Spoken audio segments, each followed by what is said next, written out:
Good morning, everybody. Good morning, Brandon Gab. I'm Brandon Gordon Gab of GabGames.com. And this is PlayStation City Skylines.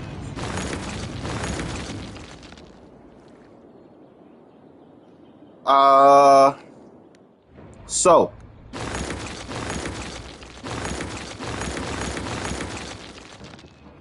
PlayStation City Skylines. Great place to be.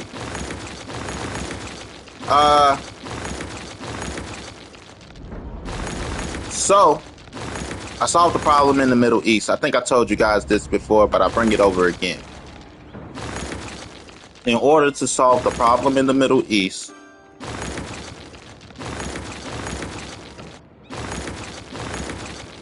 fuck it. Fucking will solve that.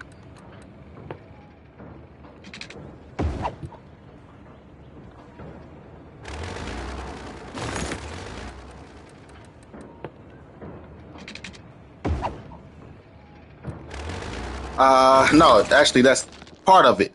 That's part of it. Solving the problem in the Middle East requires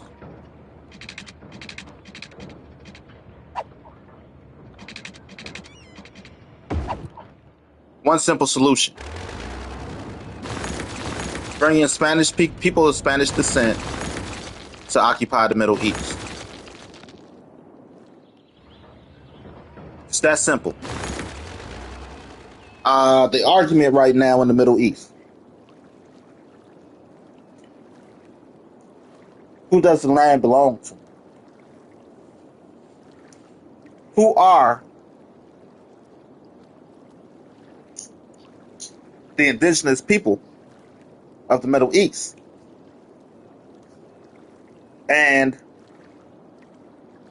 personally, when it comes down to it, I believe they all had some space in the Middle East.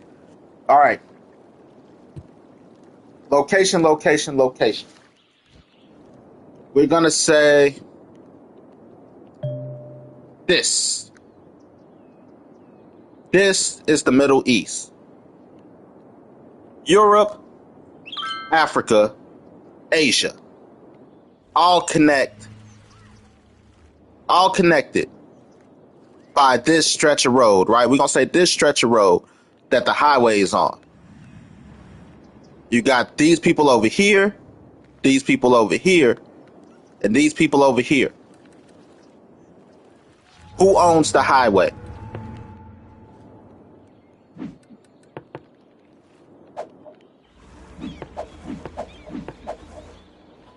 Like, well, it's just the common ground, right? But the Middle East connects 3 continents: Europe, Africa, Asia. I think almost just like that, except there's no water right here. The water is on the other side.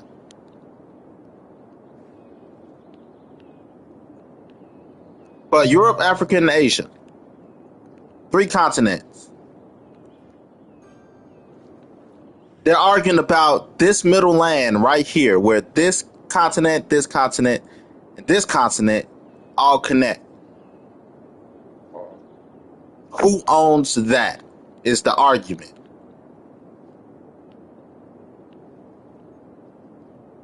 You get what I'm saying? So, my solution is we take the Middle East and we have Hispanics occupy it. People of Spanish descent.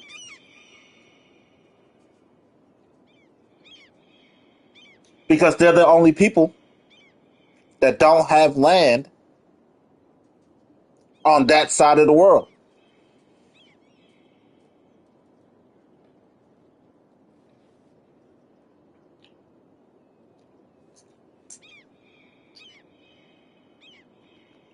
Why is that important? Because the Middle East came together because People cross this bridge to go here. People cross that bridge to go there. People cross the bridge to go over there. You understand what I'm saying? So eventually, trolls, but we're going to call them merchants, sat at the bridge because it's so much foot traffic in between countries. And eventually, it turned into a what you call the gold rush town. You know how people set up shop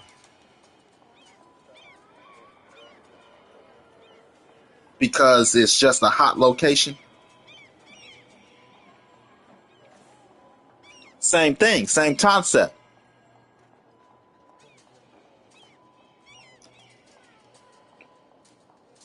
So we just take that land and we give it to Spanish people speaking people for the same reason that America was born. America was born because over there we got blacks. Over there we got you know we're gonna take the Middle East. Europeans, Asians, Africans. 3 continents meet here. Everybody's here now arguing. We're gonna call them old money. Old money is arguing about who owns the land. But new money, which is the kids, all grew up together. They grew up playing with each other. So they like, fuck what they talking about. We don't want to argue. They're like, yeah, you know, I heard that there's some other people too. Like there's other people. It's bigger than just the 3 of us. Like, yeah, you got some Spanish speaking people over there. So I guess we'll use this. We'll say North America, South America, right? Here in South America and into North America was our Spanish speaking cousins, people. They're like, damn, it's lonely over here. It's boring as fuck. We need more people. So they decided to take those kids from here up on their offer. They like, hey, let's go talk to them, see if we could get some land. Everybody live in peace, love, and happiness. Hey, look, the blacks, the whites, and the Asians all want to come together and live together, along with the Spanish-speaking people. Like, well, look, we're going to keep this over here, which is South America, but we'll sell you land in North America because we occupied North America. Like we bought, if you think it's bullshit, we bought Texas and California, right? I know Texas for sure. From Mexico. We bought a lot of our southern states from Mexico. A lot of our southern states have Hispanic roots. So what I'm saying has some viability. We'll stay over here. We'll sell you that over there. That part over there, you know, they got a lot of money. They wanted some money too. They wanted to come over. And that's the Canadians. You know? So blacks, whites, and Asians all came to America at the same time to build up America. Blacks, white, Asians, and now our Spanish-speaking compadres all came to build up America at the same time. Everybody that was around at the same time are all arguing the same thing. It's bullshit. We'll never get enough credit.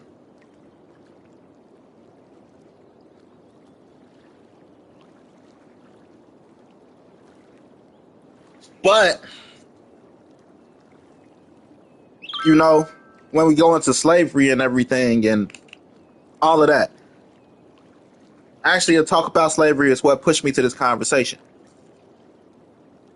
I'll get to that in a moment. But we bought the lands from our Spanish-speaking country. Why? Because over here in the Middle East, Europeans, Asians, and blacks were already here in the Middle East fucking on each other. Oh yeah. Oh, oh yeah. Yeah. Give me that black dick. Oh, oh, you like this Asian pussy, don't you? Oh, oh.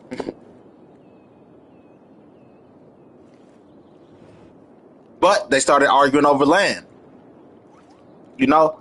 And like I said, we needed to add somebody else, you know? Like, why are the blacks and the Asians fucking? Why we ain't fucking? They just fucking right now. We don't want to step in their relationship. We need to, you know? Three's company. It's a threesome. Like, oh, oh yeah. Oh, oh, you like this black dick, don't you? Di loves this black dick.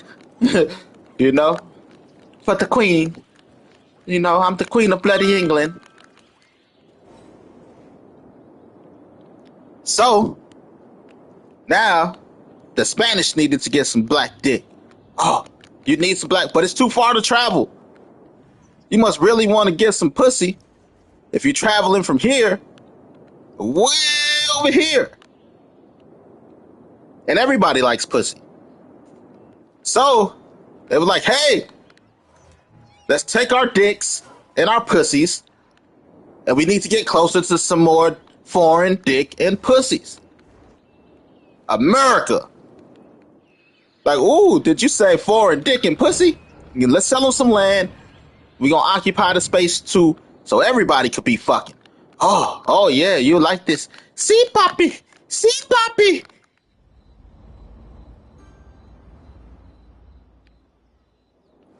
And that's the forming of the country. That's really why the country was formed, if you ask me.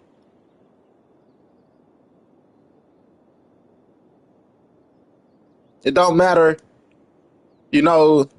So everybody came together. And just like any nation that's formed, there are your hiccups. Because, you know, sometimes it takes a long time to build.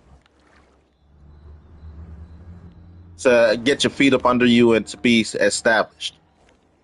So, eventually, they hit what the Africans hit. Let my people go and fuck. Like, fine, go and fuck. And eventually, that's what happened here in America. Look, we built up everything. We got houses, we got hospitals, we got schools, we got roads. You know, can we all get the fucking? Because everybody was held down at a point.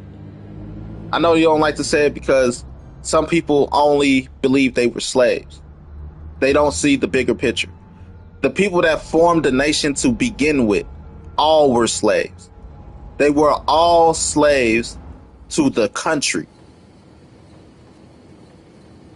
Hard work, backbreaking labor, and they will never, most of them, well, all of them, never got the chance to, quote unquote, enjoy the country they were building. We, their descendants, have the benefit of enjoying the country that was built. But those that built the country never got the benefits. Never. Because they were too busy working. That's all people. Blacks, whites, Asians, and Hispanics.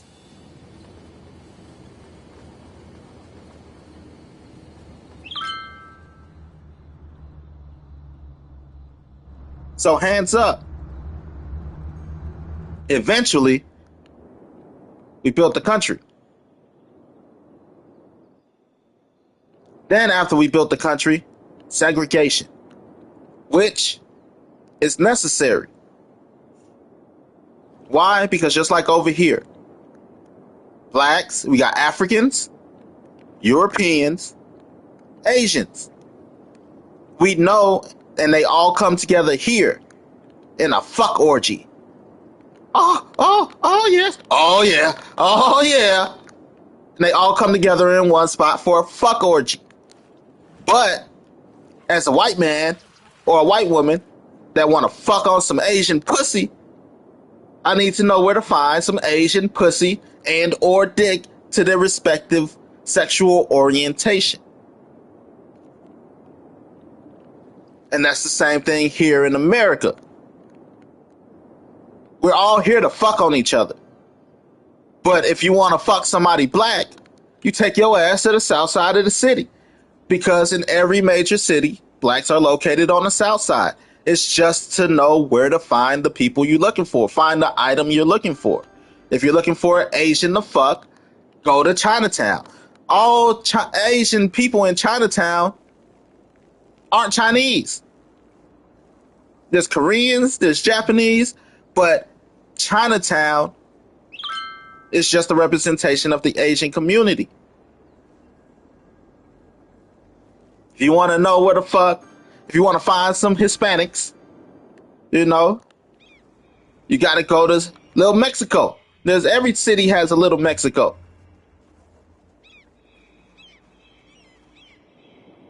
If you want to know where the whites are usually on the north side. I don't know why that's how it is, but that's just how it is.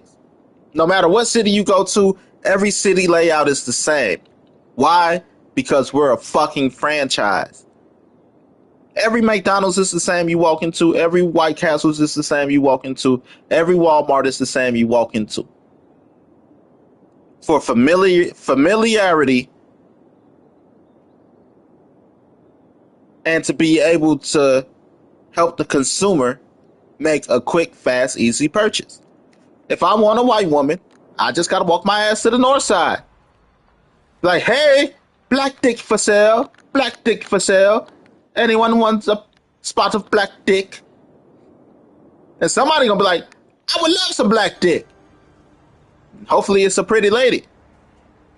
Might be a guy. I would love some black dick. Like, whoa, buddy. Sorry. You're not the consumer I'm looking for.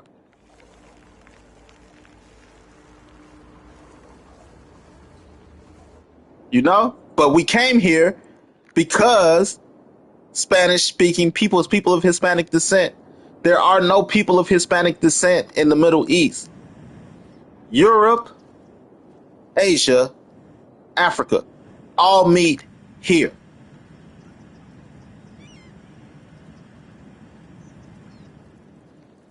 There's no Spanish-speaking people. So if they put the Spanish-speaking people here as a place to find Spanish-speaking people, I think they have less problems.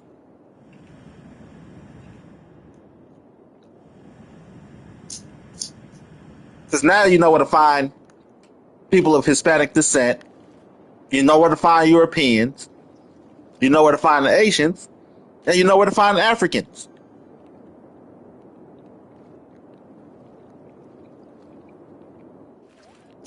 That solves the problem. And then they all become kind of sort of united. That expands the radius of the Middle East. Because now everybody needs to be connected, you know? They still need to be able to walk to the black side. They still need to be able to walk to the Asian side. They still need to be able to walk to Europe. And they still need to find their Hispanic compadres. It all comes down to fucking. Like you said in Jurassic Park. People only relate on three things: eat, sleeping, and fucking. I'm tired, me too. I'm hungry, me too. I'm horny as fuck, me too. I like NSYNC. Fuck you, Backstreet Boys for life.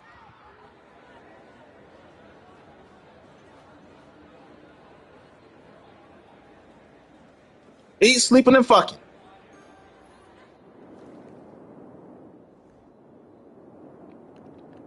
That's why America's immigration policy is important. If you want to know what our country is lacking, it's usually who we bring in. We just brought in a bunch of Africans. We just brought in a bunch of Europeans and the Ukrainian people. Uh, we just brought in some Venezuelans. I guarantee you next, we're going to bring in some Asians. Why? Because we're all fucking making mixed babies. But that's why that's why segregation was a thing. Because again, I believe this was all set up and pre-planned before we even bought America as a country. That is what America was sold on. They all came together, pooled together, collective work and responsibility. Europeans, Asians, and Africans. You know, they like we build the railroads. They like we got money to fund shit. Like, we're strong. We could do. You know, we're architects, and you know we build. We're architects and engineers. Architects and engineers. You know, again, your materials, because again they built railroads and stuff, and then somebody to fund. Fund what? The purchasing of the land from the Hispanics. We all came here and we all decided that we gonna split up the pot along with the Spanish speaking people. We all decided we gonna split up the pot, and the pot is America. That's why we had segregation. All right, let's split up the pot. One for you, one for me, one for you, one for me, one for you, one for me, one for you, one for me, one for you, one for me, one for you, one for me, one until we had nothing.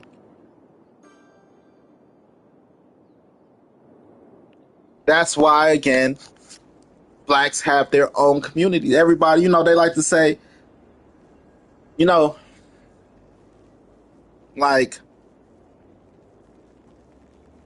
40 acres and a mule. We pulled together our 40 acres and our mule to have our communities.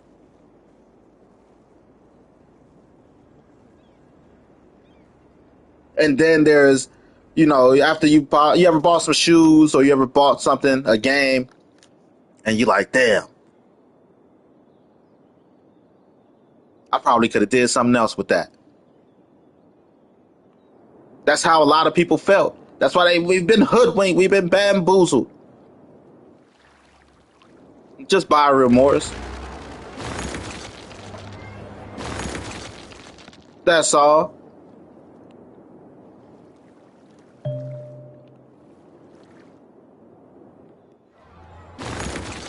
But like, shut up, be happy. Now,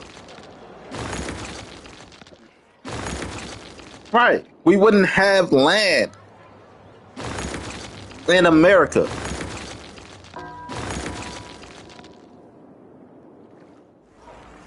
If we never got our 40 acres and our mule.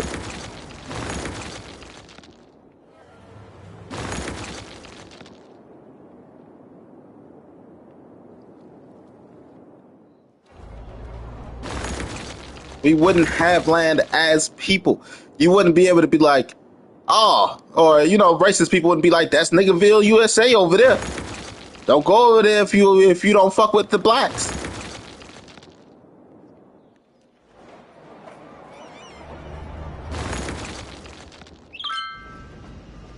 We just wouldn't be able to.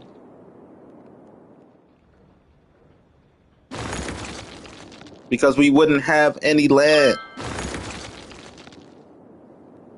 It'll be like, yeah, there's a few blacks over there. You know? Whose boy is that? But that is our payment. We were never supposed to go back. You know? It's still an option, though. Like, you could go back. Go back to Africa. And nigga, I ain't never been to Africa. Then shut the fuck up. Because you can always go back.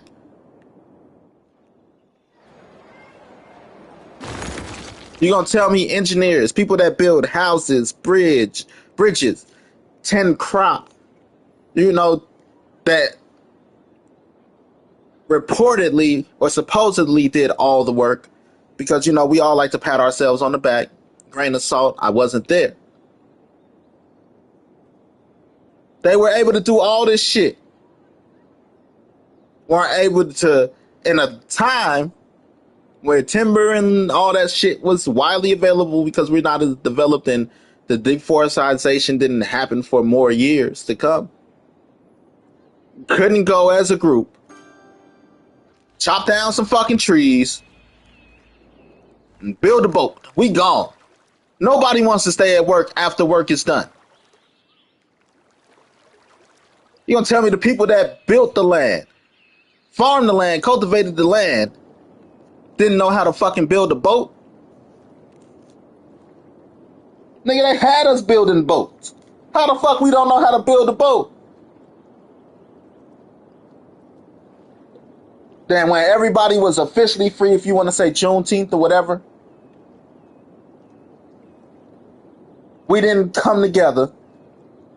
We came together to form communities, pool together, but nobody thought, man, we should build a boat, go back to Africa.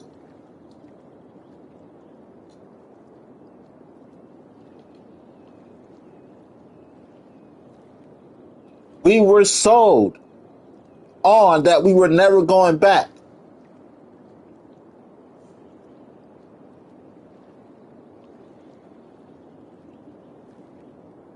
You want to see some white titties? You want to fuck white bitches? Yeah! You want to fuck Asian bitches? What if I told you there's bitches that speak in a tongue you never heard before that will be in this new land called the Spanish? Now, some are bright like whites. Some have a golden skin like Asians. Some can even be dark like the African. And they speak in a tongue with an accent you have never heard, with hair that flows down to the ass, and big Brazilian booties. You want to fuck these bitches? Yeah! Well, all it's going to cost is that you had never come back to Africa and you build a new country. Like, never? Can I leave my wife? If she don't want to go, she can stay. Yeah!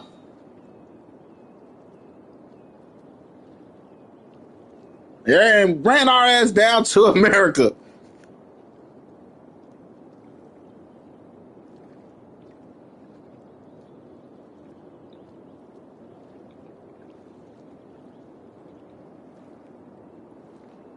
We were never supposed to go back. 40 acres and a mule for each African that came. Where are you at? Over here? They're funded. Well, it was actually an agreement of all. Now, this is why, let me put you on game. You ever seen movies that depict Egyptians as light-skinned? Here is why Egyptians are depicted as light-skinned. We got Europe, we got Asia, we got Africa, right? This is Africa, this is Europe, and this is Asia. This tip of Africa right here, that's close to Asia and Europe, is Egypt. This is where Egypt is basically relative to the Middle East. Egypt is the first, I don't know if it's the first major city, but notable city in Africa if you're coming from the Middle East. Egypt is right there. That's like you expect Texas and Mexico not to kind of blend together a little bit. blurred lines. Texas look a lot like Mexico. When I say look, color palettes, themes, look a lot like Mexico.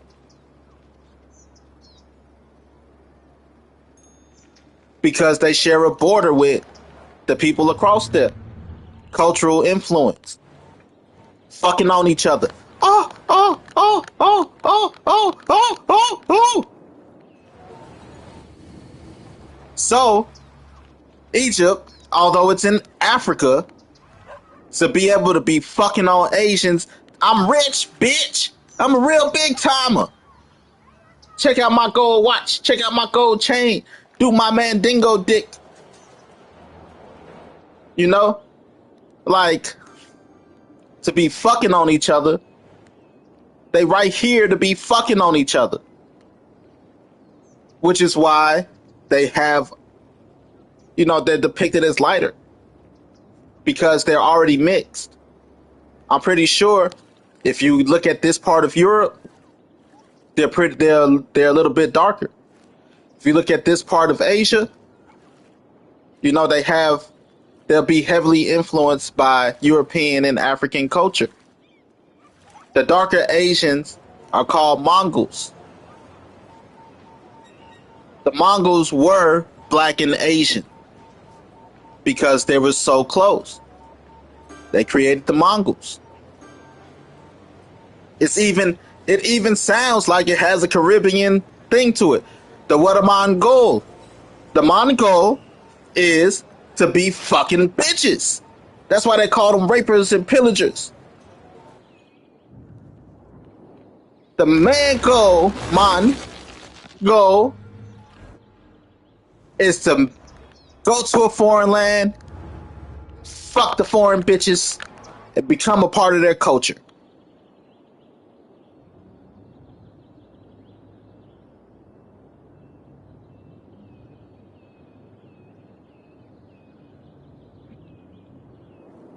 You know?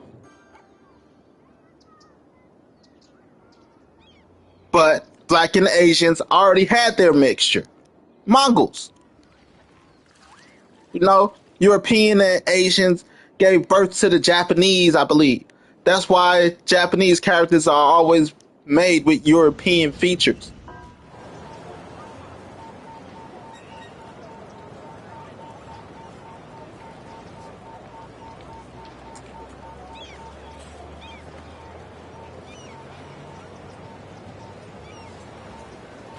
Now you see the subset, quote unquote, subset of people created by interbreeding.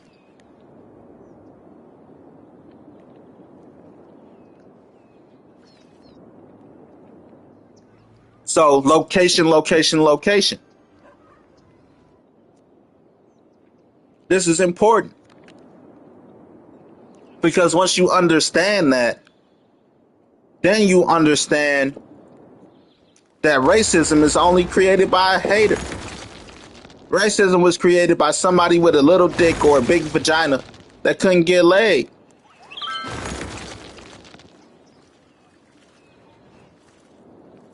Fuck that black motherfucker. Like, what's wrong? Sue Kim. I wanted Sue Kim. But nah. She fucking African warrior over here. Fuck him. Like, it's okay, Todd. Just let it go. Fuck him.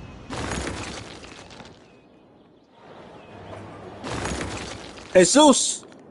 What's wrong, Jesus? Fucking Todd. I was trying to fuck on Aisha, and she's fucking Todd. Fucking white people. I hate fucking white people. More than likely it came from fucking. Or not being able to get laid by who you want to get laid by.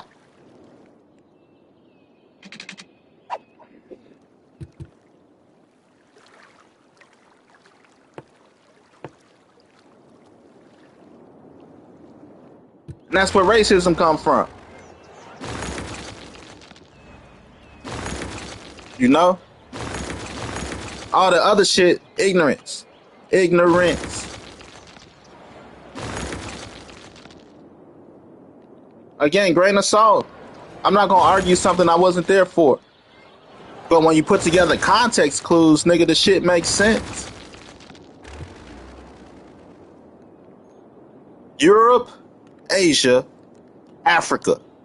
Go look at your map at the Middle fucking East. And this is the Middle East. Just about this much space.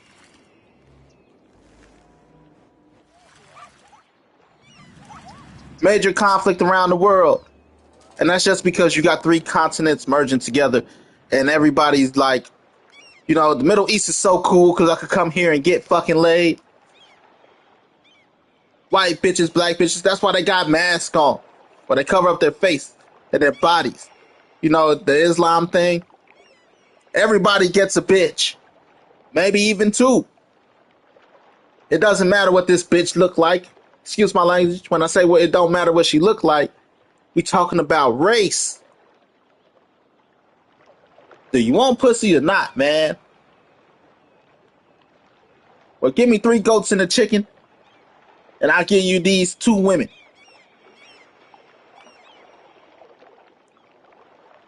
That's why Islam was formed in the Middle East. Because it was already about fucking. Don't worry what she looked like, man. But I want a little bit of, you know, I came here for the Asian persuasion. Pussy's pussy, man. You want some pussy or not?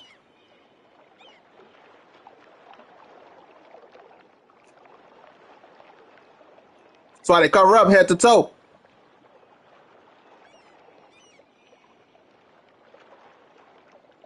Because woman is woman. If you can avoid the superficial, it's supposed to be a little bit easier. Right? Like, fuck that. I want to know what I'm fucking. Where are those Asians at? Chinatown, buddy. To Chinatown.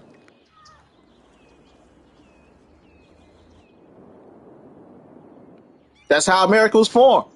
Off of that principle. And that's why we had segregation. Then with integration. Hold on, everybody. We got to split up the pot.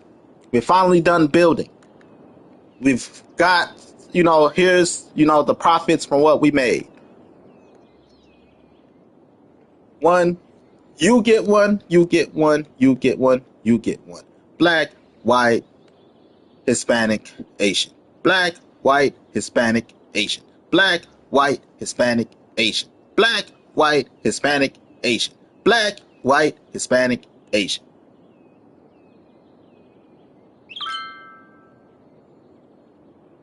And that's how the country was split the fuck up and made.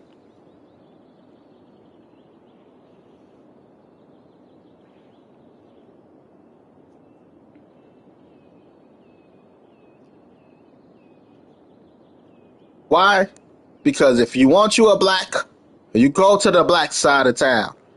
If you want you an Asian, you go to the Asian side of town. You want you a white, go to the white side of town. You want you a Hispanic, you go to the Hispanic side of town.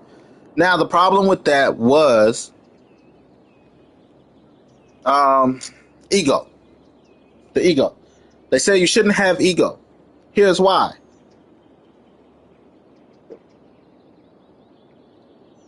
You know, if people are gonna be coming over here fucking on the blacks, we gotta make sure we look good so that people want to come here and fuck with the blacks. People gonna be fucking with the whites. We gotta make sure we look good so people, you know, come here and fuck with the whites. What the blacks doing? What the whites doing? Oh man, they're better at us than that. Shit, they're better at us than that. You know, you guys suck. You guys suck. Who talking about sucking dick? Goddamn, that's the Hispanics. I always wanted somebody to suck some dick. Who's sucking dick? I don't know, something about the blacks and the whites sucking dick. Now things, miscommunication, because pride got in the way. I want my neighborhood to look better than the other neighborhoods because I want people to come fuck with us. We want to get laid. You know, I want mine to look better than yours because I want them to come fuck with us. Same thing. We want ours to look better. So then having the pride in a people or a community led to things like gang banging, segregation, lynching, things like that because people didn't, they took one small concept. Here, we're separating everything so we know where to find everybody. You know, be proud of where you live, be proud of who you are. And they took that concept and they twisted it. This is white folks' territory. Fuck out of here. Where you from, cuz? You blood of cuz. Hey, Vato. No, if you ain't Tokyo drifting over here, fuck out outside of town. I don't know what Asians say. I gotta get a little bit more diverse in what Asians say. You know? Like, listen here, boy. Bitch. Bitch ass nigga. Vato. Ching chong. Sorry to be so racist about it. You know, excuse me. But, you know, basically, once the segregation happened and we took pride in our communities, we became overprotective of our communities, creating the racist problems that still happen in the Middle East. You know, it's slightly different because they're arguing about who owned the land. We know who owned the land. We as a people, we the people, the black people, the white people, the Asian people, and the Hispanic people, we the people own the land. We're not arguing about who owned the land. We arguing about who did it better.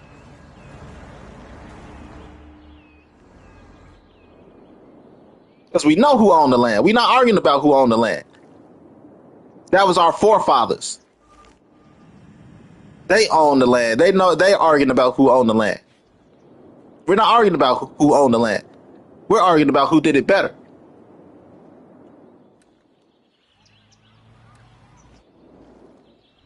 So we took, you know, again, pride, you know.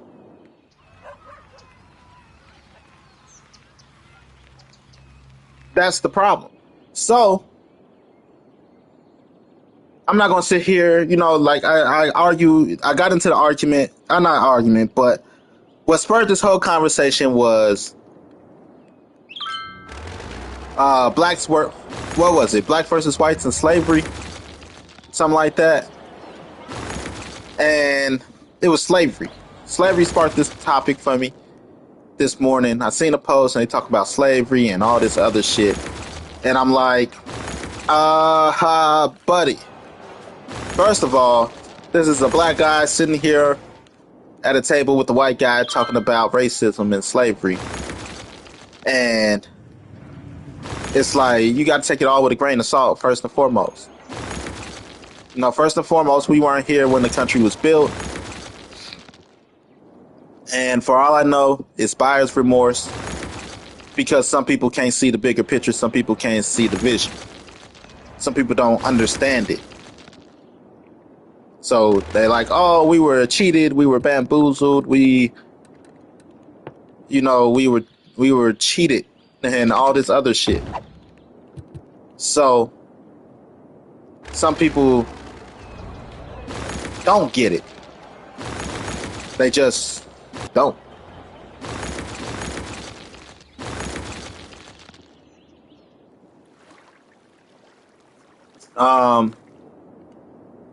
So we're listening, we're arguing about and fighting about stuff we have no say on. A lot of history from that point was erased on purpose. And I think it was erased, it was agreed on by a lot of people in power. Because ignorance is bliss. As at some point, ignorance is bliss. Me, myself, I always say we should stop teaching American slavery in schools. The reason we need to stop teaching about American slavery in schools. Hey kid, Santa isn't real. Santa's real. You expect this same motherfucker who mind just got blown that Santa is real or not to grasp slavery.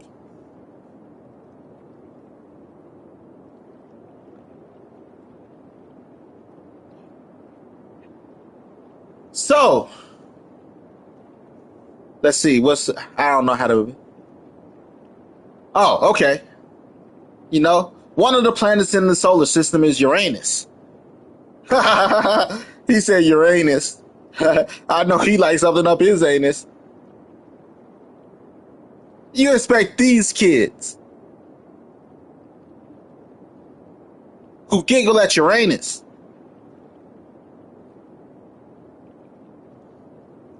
to understand and comprehend slavery, American slavery, America's quote unquote past. It's tough. You know? Now, how do we build up the mind for that? We could teach world history, world slavery. They had slaves, slaves were bad. They had slaves, slaves were bad. They had slaves, slaves were bad. Then when they ask about American slavery, you treat it like sex. Ask your parents.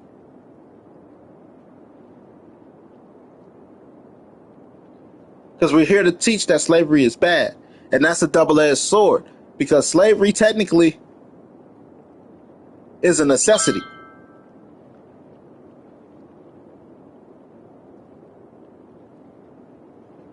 No country that's great is built without slavery. No country. Because all hands on deck is required. Now, the only new country that'll be built without slavery is a country that's already formed that's rebranding. Like right now, if the United States of America rebranded, the country's already built. Technically, we're just changing name and logo.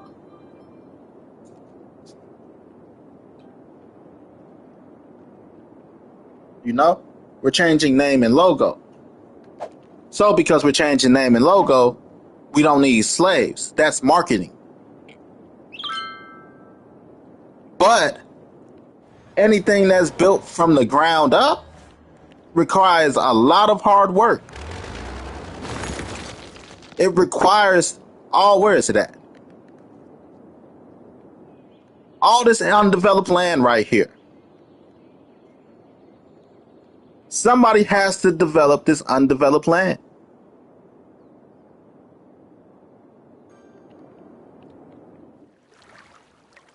That land right there has to be developed. It requires all hands on deck. And you will never, ever, ever get paid and compensated for the work done. Not the way you should be.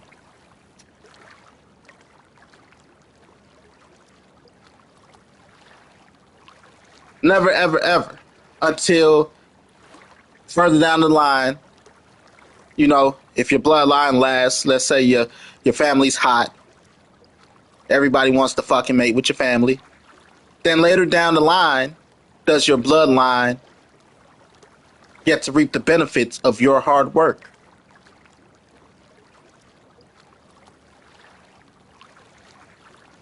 But in the present, developing that land, those people are slaves.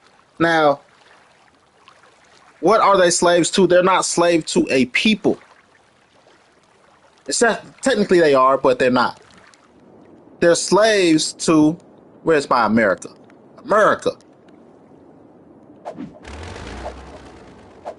They're slaves, whoops. Okay. They're slaves to the country of America. And America, you know, is slaves to the people that helped develop it. You know, you're slaves to the country that you built, that you build. Everybody technically are slaves that came here and built the country because they worked and they worked and they worked. And for the most part, they never, they won't see the benefit. That's why the numbers mattered. As much as we don't want to look at it that way, it does. And that's why people are trying to get reparations now. Because, like I said, your bloodline down the line are the ones that benefit. So we could look at people. What's the most common last names? Smith, Williams, Martinez, Chin. We're going to go respectively in different cultures. Martinez, Chan, Smith, and Williams. Smith is a common ass white name. Williams is a common ass black name. Martinez is a common ass Hispanic name. And Chan or Chin is a common ass Asian name. Why? Because it goes back to what they call slavery, which is the forming of a nation. Now, I got a large group of people. The Smiths been here. They've been here since day one. The Williams, they've been here. They've been here since day one. The Chans, they've been here. They've been here since day one. And the Martinez, they've been here since day one. That's why it don't matter who hold their last name. Again, they want their bloodline to be able to reap the benefits of building the country.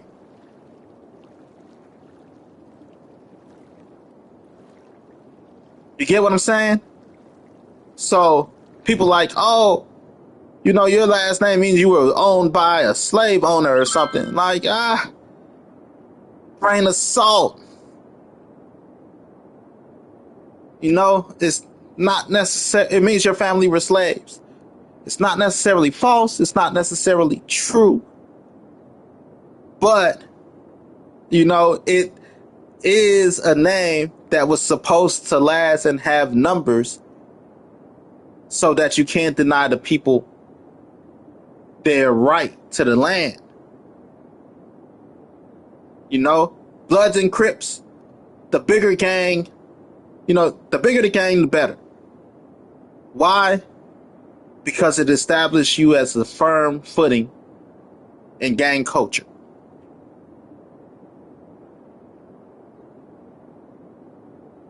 Right? The more Bloods in an area, you can't deny that the Bloods were there. The more Crips in the area, you can't deny that the Crips were there.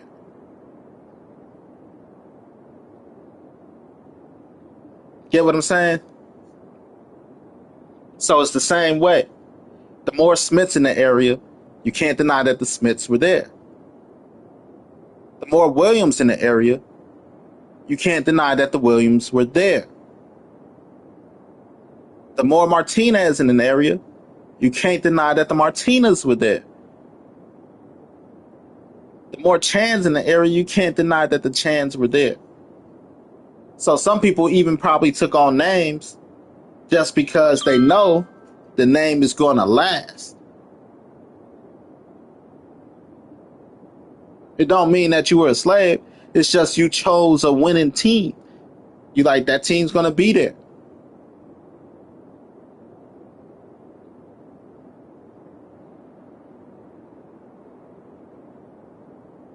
to reap the benefits of the country.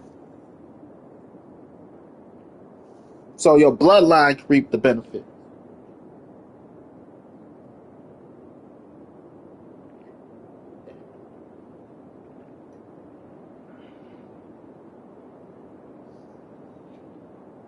But again, slavery.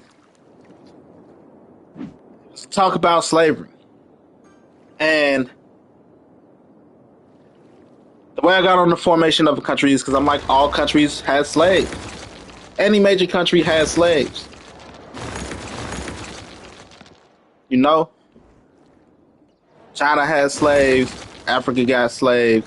That's a continent, but, you know, blacks had slaves, white had slaves, Hispanics had slaves, Asians had slaves. Everybody had slaves. So when you're sitting here arguing about, this is why I say there's American history, then there's history. This is why the whites give you the Bible. This is why the whites gave the blacks the Bible. It goes back to where we at? Over here in the Middle East, motherfucker. Like, Europeans, you know, they gave you the Bible because all of a sudden you're holier than thou. Like, hold up, trap. Here, this is one of your books. You know, because they like the Bible. They took some books out of this book and created the Bible. Egypt, the story of Moses and Pharaoh. This is why they always make sure you know that story. Let my people go, Pharaoh. Never, Moses. Not until you duel me. If Egypt is in Africa, and Africa is the home of the blacks, and Pharaoh and Moses lived in Egypt, Pharaoh and Moses were black.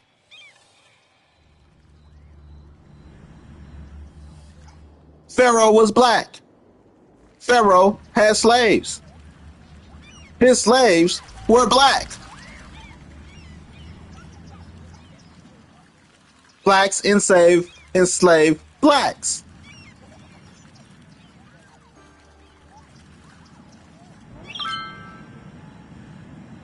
That's why they gave blacks the Bible. During this quote, talk about slavery, end quote. Because the people needed to build the country. Nothing more, nothing less. Europeans. The Greeks enslaved the Romans. The Romans enslaved the Greeks. All were white.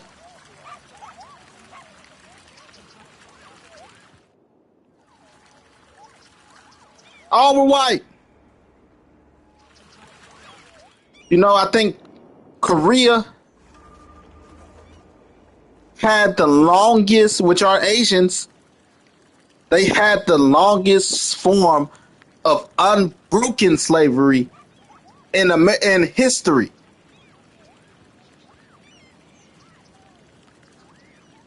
Asians enslaved their own people, long story short.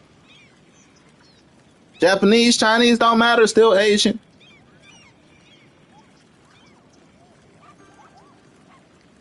They enslaved their own people. This is how great countries and nations are born. All hands on fucking deck. If your hand isn't on deck, either we're gonna force you to work or you gotta leave the country. And when you gotta leave the country and you gotta build your house by yourself and you gotta go hunt for your food by yourself, you gotta go plow the lands by yourself, you're gonna realize this was a lot easier with help. But you didn't want to be a hand on deck. All hands on fucking deck. Now you got to do it by yourself.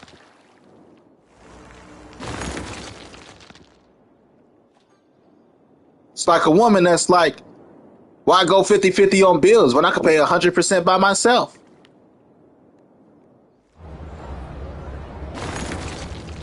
I'm tired of paying all these bills by myself.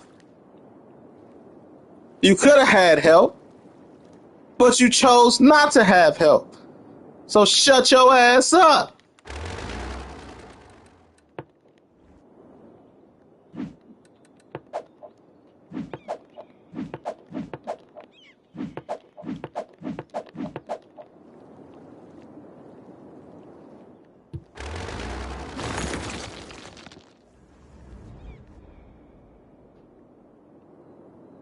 I know it might sound stupid to some of you, but it's true. That's why they gave you the Bible. They took our land, forced us to work, and gave us the Bible. Like, yeah, nigga, they like, look. In this book, it says, he who is without sin cast the first stone. Motherfucker, you guilty of the same shit you talking about we doing.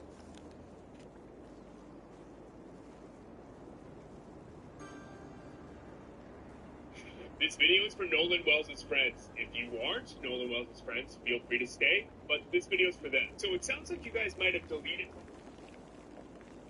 Alright, nigga, you guilty for the same shit you saying we did. Here. Read me this story.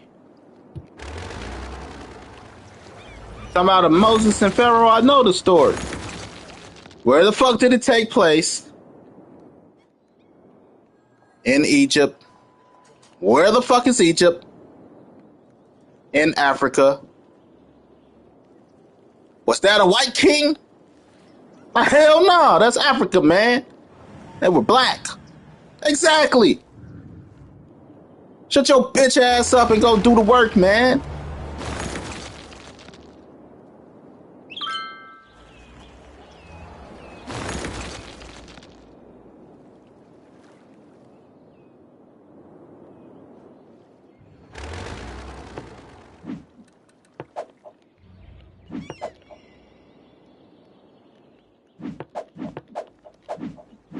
That's why they threw the Bible at you.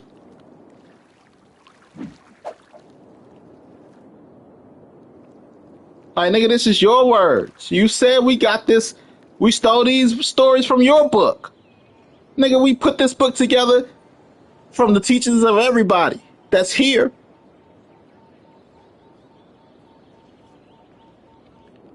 You know? You have no shame, no need to worry. But nigga, we all guilty of the same shit. It's the point of making the Bible. To show we're all guilty. Guilty, Your Honor. That nigga's guilty.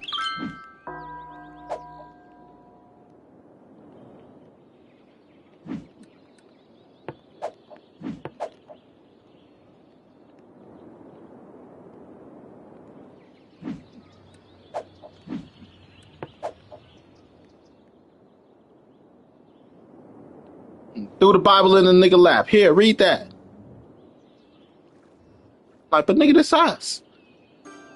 Why you showing me this? Nah, talk that shit you was just talking. Now read it again.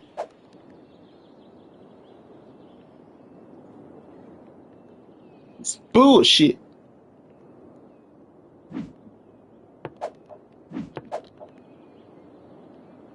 Like, nigga, this is your words.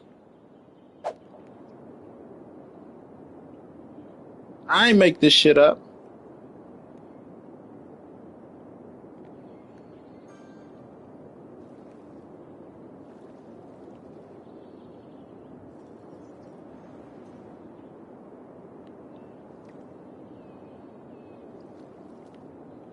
You know?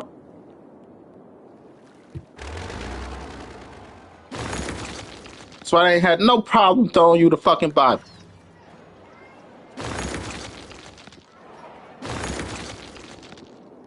It's like your woman. Like, who the fuck is Becky? I don't know no fucking Becky. Yeah? Yeah? I read the text. What text you talking about? And she throw a stack of papers with the text printed out. This shit, read this shit. Who does that say that was from? Me? Who does that say that to? Becky? Oh, but you don't know a fucking Becky?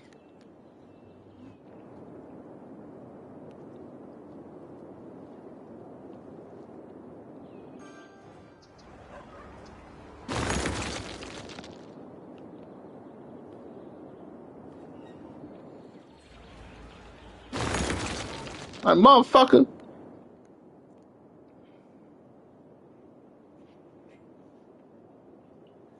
Get what I'm saying?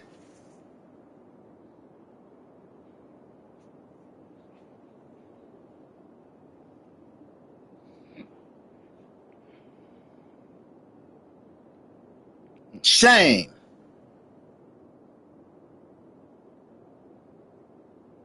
Call me crazy. You people are fucking crazy. Ain't nobody call me crazy, but that's just to emphasize my point.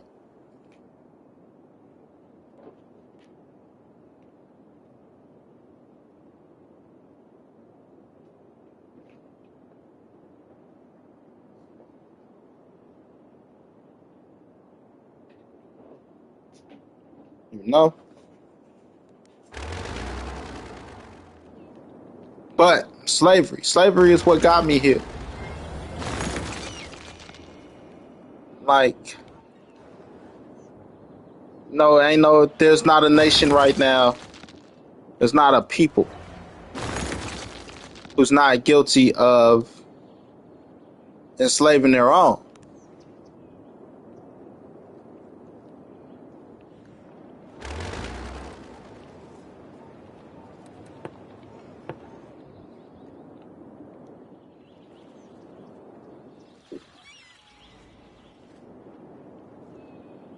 Whether you like to hear it or not, I'm not here to debate whether you want to hear the shit or not.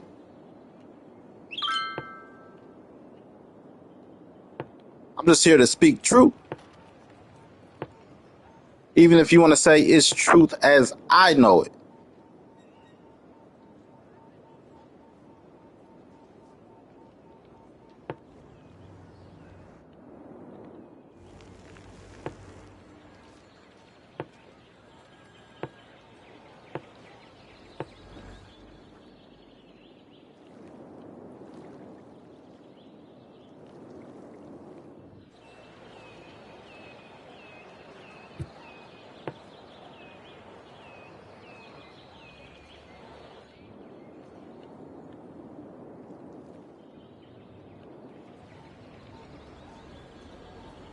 You know? I'm pro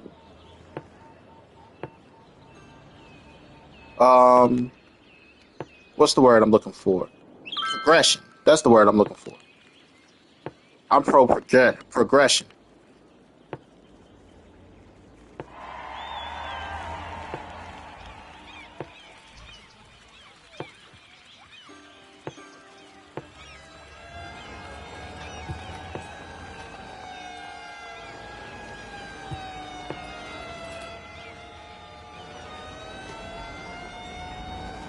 And the only way to progress forward is to be real with yourself.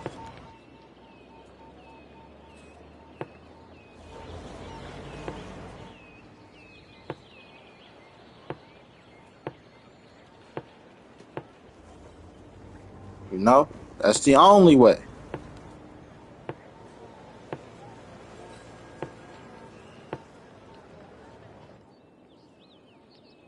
So you can sit here and, want to play the race card, but in all reality,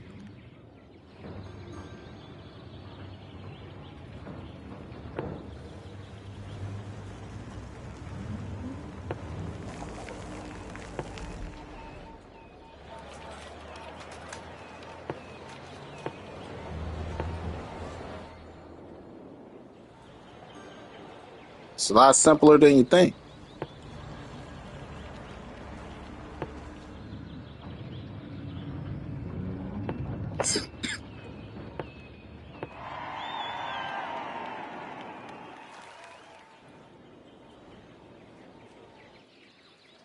Ugh. This is so ugly.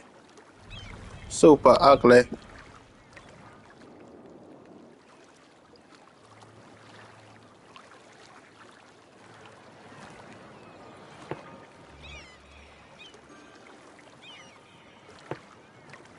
Every country has slaves. It's just the way a great nation is born. All hands on fucking deck.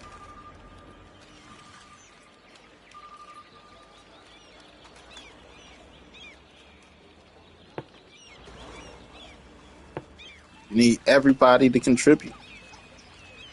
Same thing with a good household. You need everybody to contribute to the household.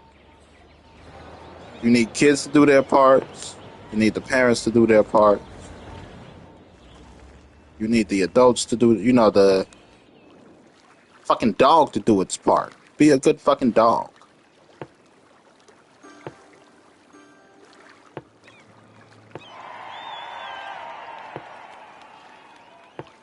And if not, you're gonna get your ass beat, kid. Got time for none of your bullshit. Get your ass whooped until you fall in line. Listen here, dog. You don't fall in line. Get your ass put into the kennel, into a cage, till you fall your ass in fucking line. That's called slavery.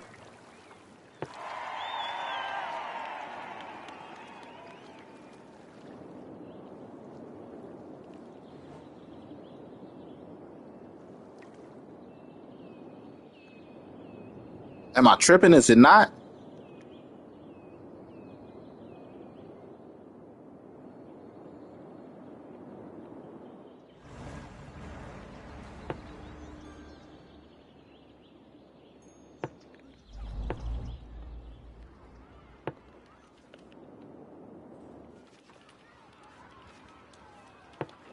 Slavery starts at home. I don't know who needs to hear that.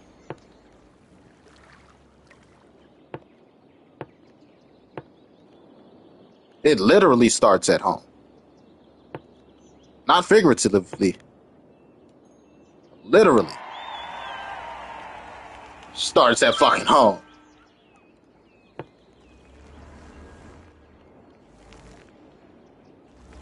But, again, it's like, especially black parents. I'll beat your ass now before you go out there and act a fool and somebody else got to do it for me.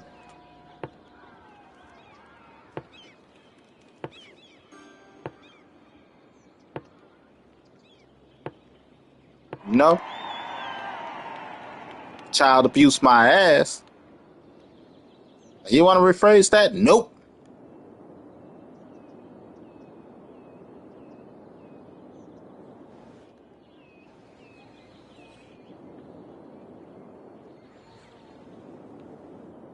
Oh. Gotta figure this shit out. Oh, this is so ugly. We could do the outskirts for now.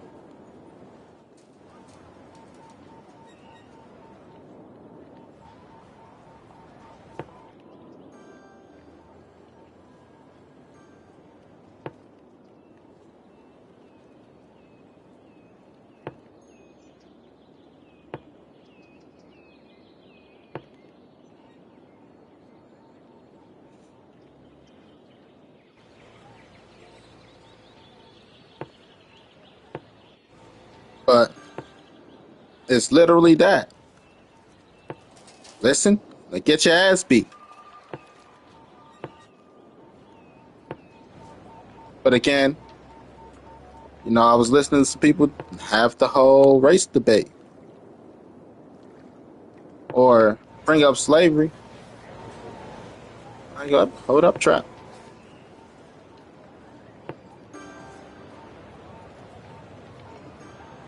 I don't know. It's slightly a necessary evil. I can't, that. Uh, uh, that, and I use the word evil in this sense a little lightly.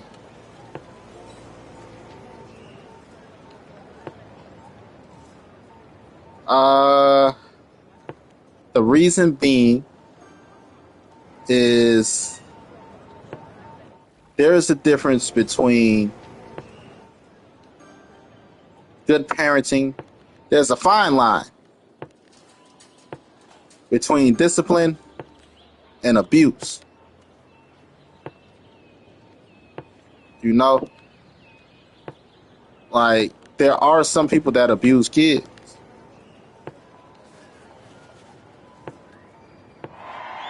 And try to hide under it's discipline.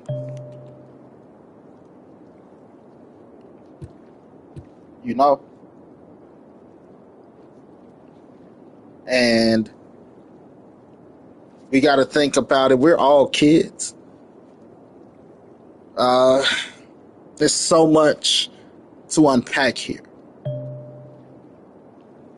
But we're all kids of the country. And you got to look at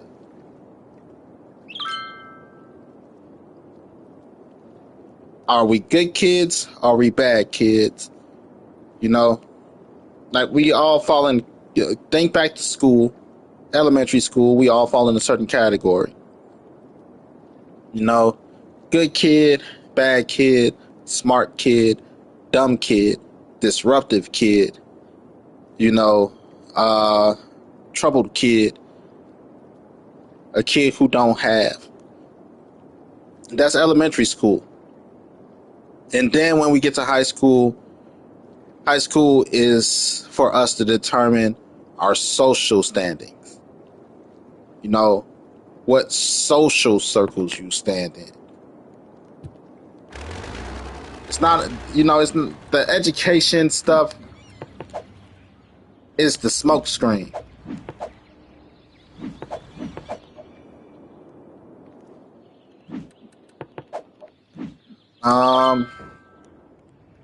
Because I say it's the smoke screen because everything we learn, I'm not gonna say it don't matter, but end of the day, it don't matter.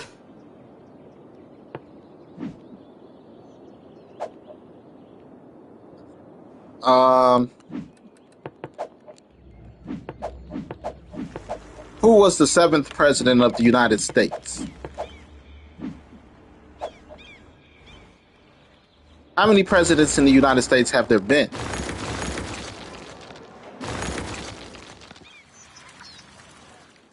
I'm going to pick a random number. Okay, first, how many presidents of the United States have there been? Right now, most people got to play over, under. Over 40 or under 40? I'm going to over 40 because I can't tell you how many there's been to be 100. Now, let's see if there's over 40. Over or under? Take your bets, take your bets. How many presidents of the United States have there been? There have been 45 individuals who have served as president, but Donald Trump's current term makes him the 47th president because Grover Cleveland served 2 non-consecutive terms and is counted as both the 22nd and 24th president. 45. But, if you're not serving a consecutive term, it doesn't count as one term as president. So like President Barack Obama, former President Barack Obama, he had 2 terms, right? Technically. But it's only 1 term because they were consecutive back to back. This other guy, he was the 22nd and the 24th, which means somebody intervened in his back to back. But 45. Now, out of 45, I'm going to pick the random number of 25. Who was the 25th president? 30 seconds. Talk it over and lock in your answers.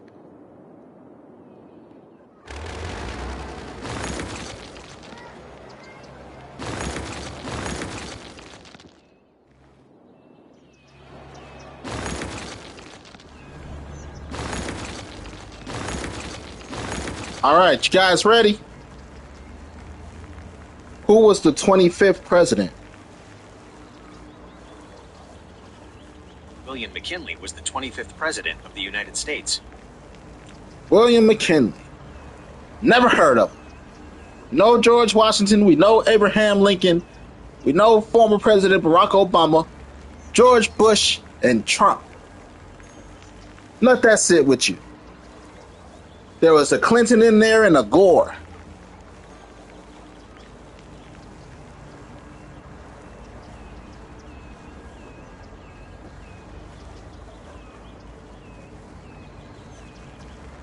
Two Bushes, right?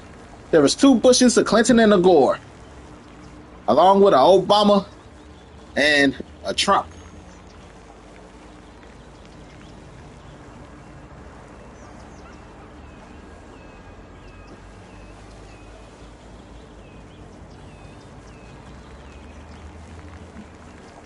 Who was the first? We all know the first. That like Abraham Lincoln freed the slaves, that was notable. And then nothing. Maybe Nixon. Kennedy, he was assassinated, right?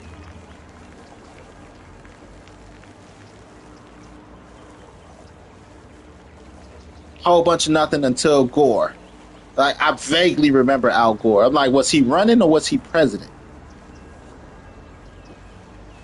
Was Al Gore president? No, Al Gore was never president. He served as the 45th Vice President of the United States under Bill Clinton from 1993 to 2001, and narrowly lost the 2000 presidential election to George W. Bush. See? Not even president.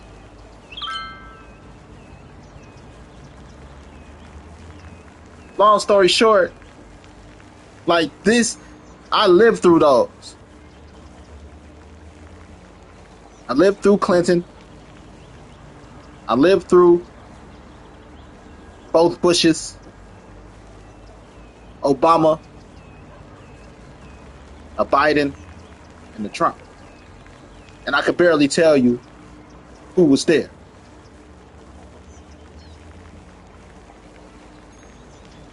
Yet alone to go back in history. Some of the shit we learn in school don't fucking matter outside of addition, subtraction, reading, and writing.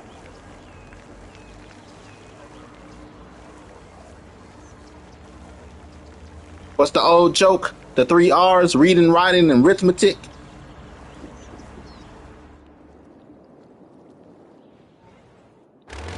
Don't none of that other shit matter.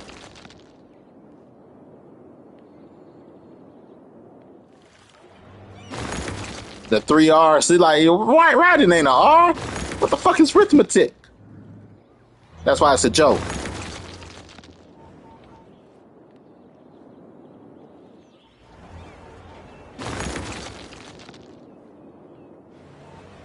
None of that other shit matters.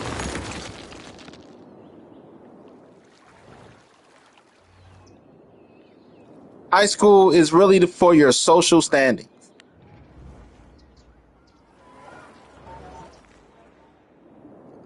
College is proof that if you want to beat out the rest, All you have to do is be educated on one thing and be able to out-talk the next person based off of educational knowledge.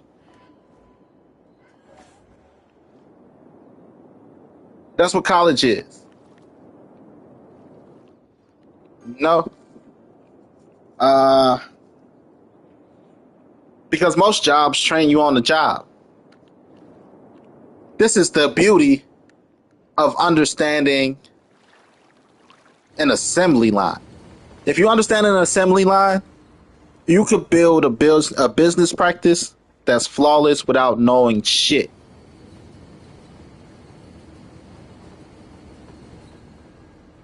Without knowing shit, you could build a flawless business practice. Why? Because, let's say assembly line. Give me an assembly line. Give me a street. Here we go. Let's do a line.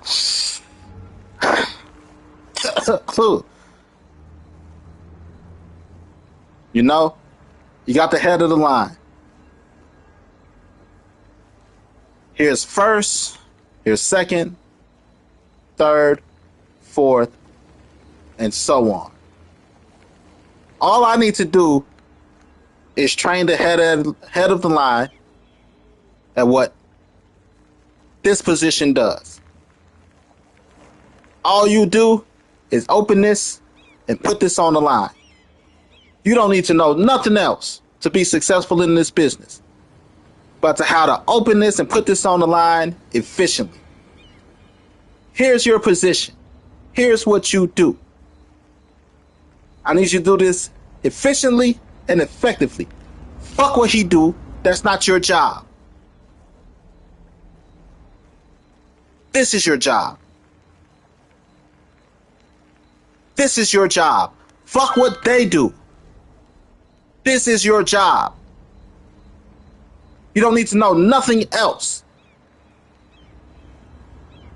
And then every blue moon, somebody comes up. Hey, boss, I had an idea.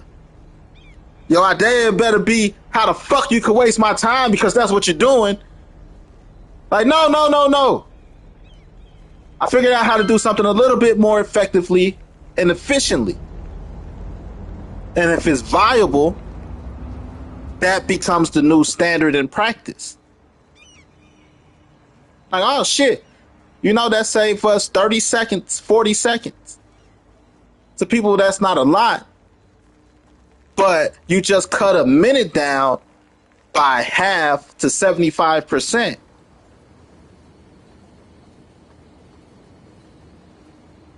You cut a minute down 75%.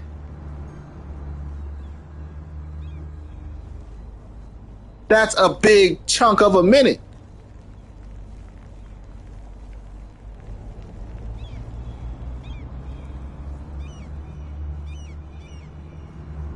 So overall, that 45 seconds that 40 seconds you save every minute adds up. 240 seconds equals a minute and 40, 80.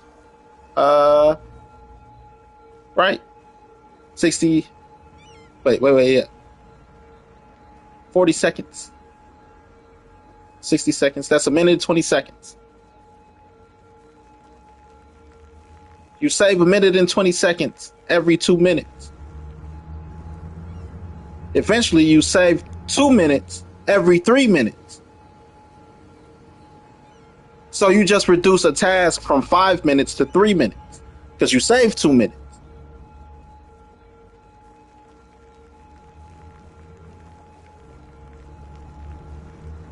Shit like that matters. Then eventually, that's how this spot will move from now on because we save 2 minutes. Every 5 minutes, we save 2 minutes.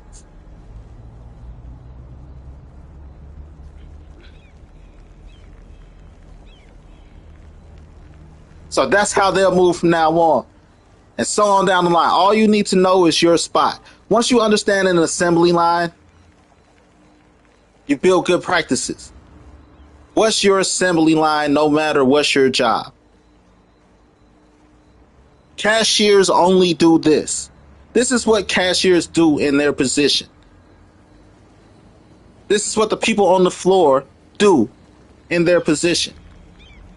This is what your position does. You don't have to learn nothing else. This is society. And that's why college gives you, this is why you get a degree, for understanding what your position does better than the next. College degree don't promote you to boss. Why doesn't it promote you to boss? Because you have to understand how every part on that line comes together to push a product at the end.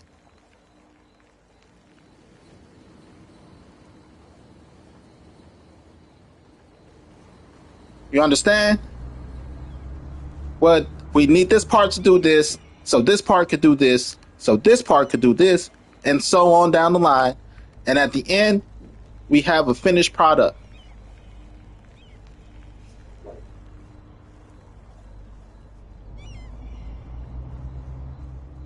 Once you understand an assembly line, you understand a business and how to run a business.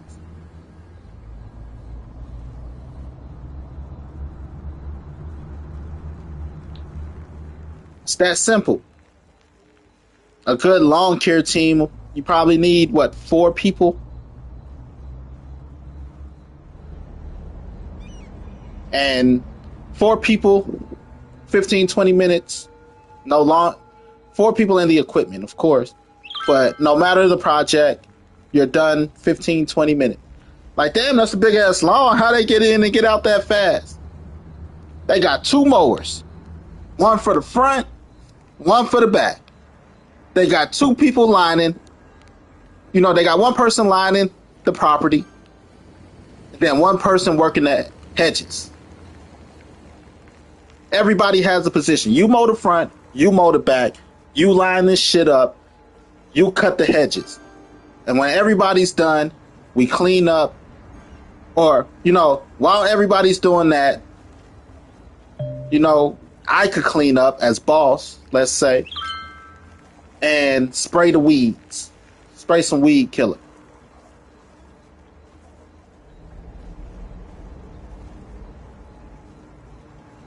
$40 minutes. Because all you got to do is 1 spot. I just got to cut the front lawn. I just got to cut the back. I just got to line this shit. I'm just cutting the hedges.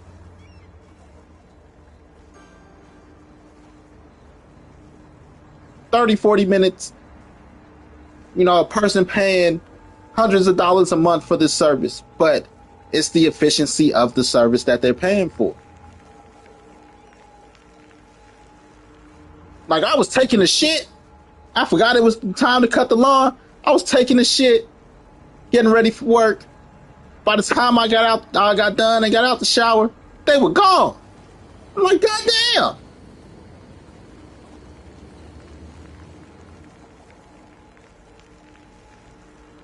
Before I got done shit, showering, and shaving.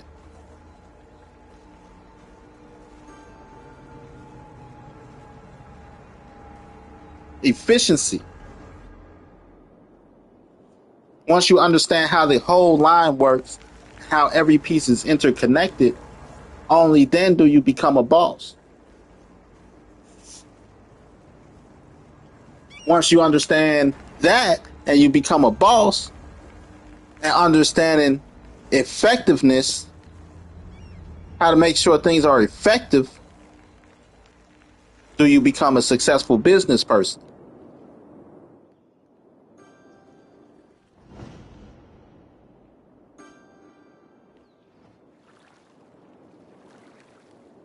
But college is to teach you how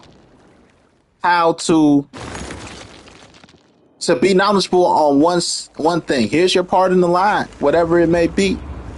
Be fucking knowledgeable on it, and nobody can ever argue you out your spot, because you're knowledgeable and you know how to properly what's the word I'm looking for? Articulate yourself. That's the word I'm looking for. Articulate. How to properly articulate yourself to the community. Knowledgeable and you know how to talk. Your spot will never be in jeopardy. Except for that one motherfucker who just got a lot of hours on the job and was like, hey boss, I could save us 2 minutes every 5.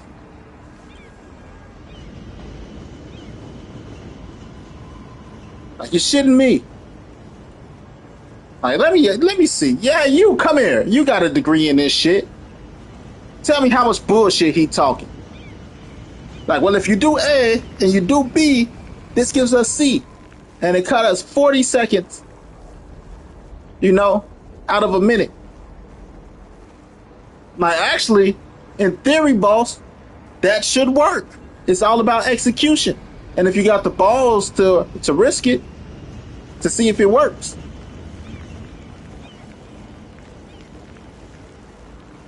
Because they got hours in it, you know, hands-on experience versus book smart.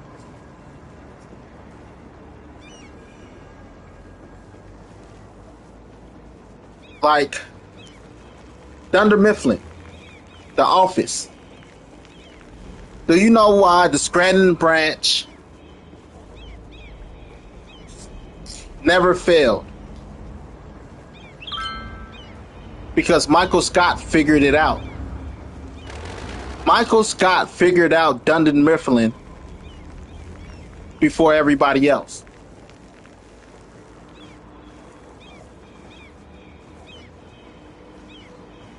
No college education, nothing. He figured it out. What does Dunder Mifflin sell? Paper products. But in a struggling economy, how do your sales still continue to skyrocket is the question. How do you put profit turning records every quarter?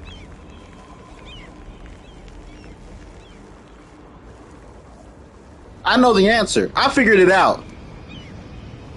This is how I know I'm a genius. I'm smart enough. They sell toilet paper. As long as they sell toilet paper, they will never go out of business.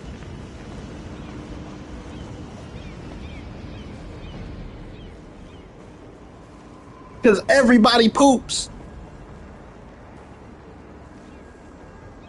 Dunder Mifflin will never go out of business because they sell fucking toilet paper.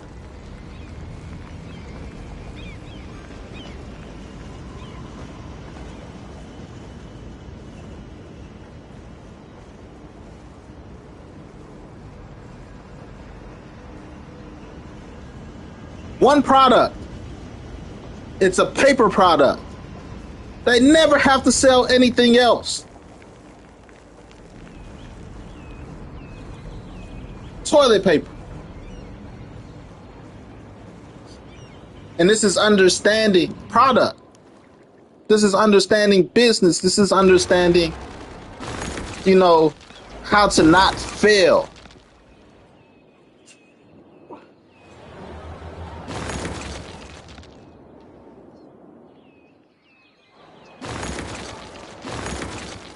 Like, I need to go invest. I really do need to go invest. I could probably make me 100,000 off of $10 within the next 5 years if I do my research properly. If you want to know what to invest in, how many people I got watching right now? It say none, but I know I just had 1 or 2. If you want to know what to invest in right now, July 14th, 2026.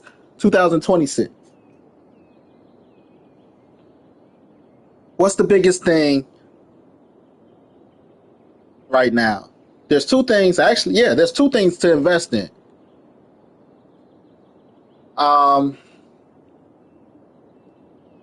One is automotive, and the other is technological itself. If automated cars are the new thing, I'm investing in companies that make parts for certain things automated cars need. If they need sensors, cameras, and stuff, those companies that make the sensors and the cameras, those are the ones you invest in because they will always need to be replaced. Data centers are the next big thing. You don't have to invest in a data center company. Invest in the people that make the parts for the data centers. What parts are needed for a data center? What companies make those parts?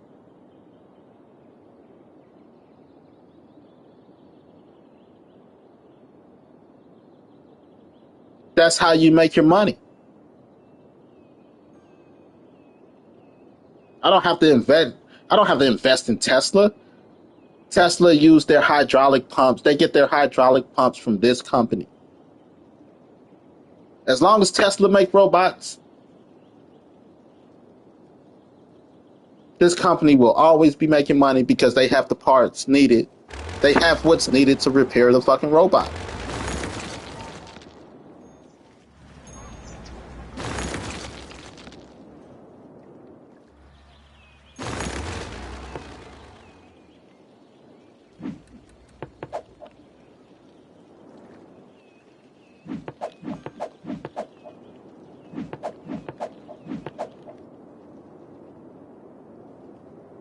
So you got to understand it's knowledge. It's just knowledge, man. Some people, college teaches you. Elementary school is to determine which type of kid you fall under. Good kid, bad kid, trouble kid, smart kid, dumb kid, athletic kid,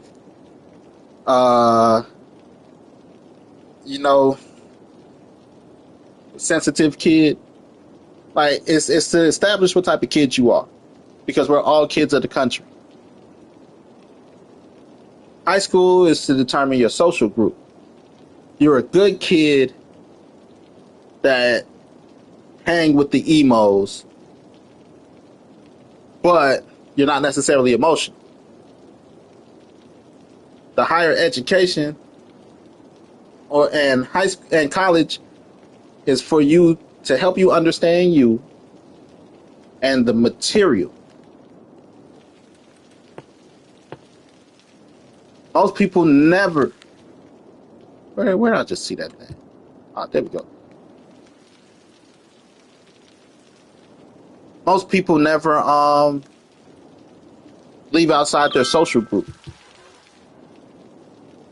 Most people are still the same kid they were back when.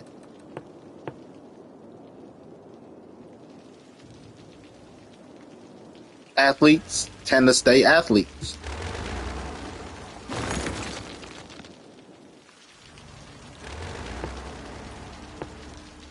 No, they never let it go. I ever tell you I was supposed to be in the NBA? Sure you were, Unc. I'm telling you, kids don't know.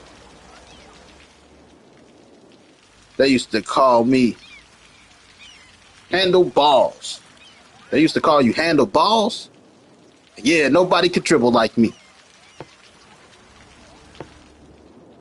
Like, what are you now? Play with balls? Oh, your kids think it's funny. Pick up a basketball, son. And again, they work with and inspire a new generation of kids to become athletes.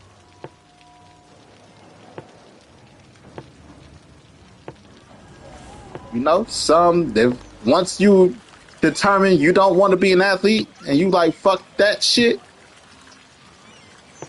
then most likely you grow up to be a person that's like fuck sports.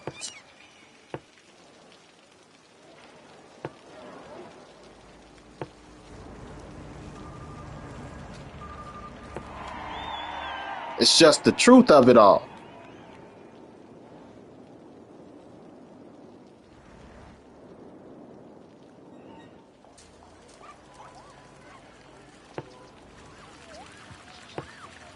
There's a lot of people that's like, fuck sports. They don't play sports. They'll never play sports. But they determine that as kids.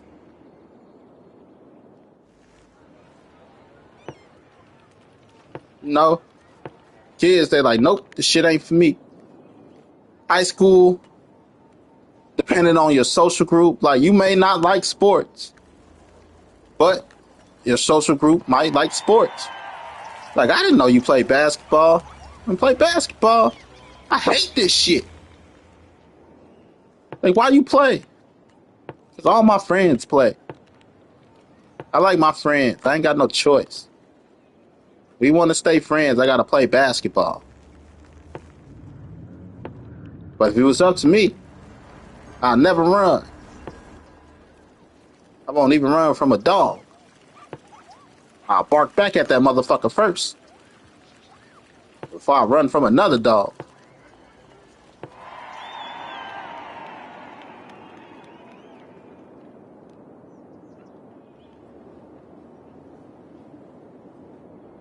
You know what I mean? But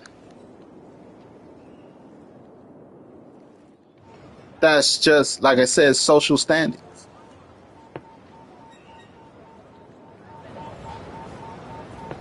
The only way social standings change sometimes is if people bring you into a social group. And even then, it's not even social standings changing, you know, because it's somebody that's already a friend or somebody that's already part of your social group to be like, hey, come hang with my other social group.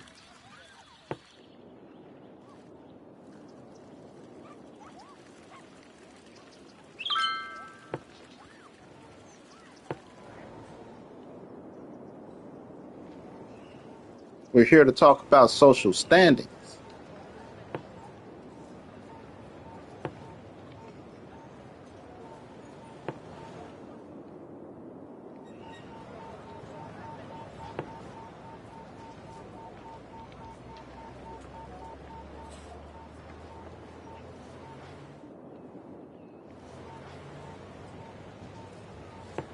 So you got to understand. You got to understand.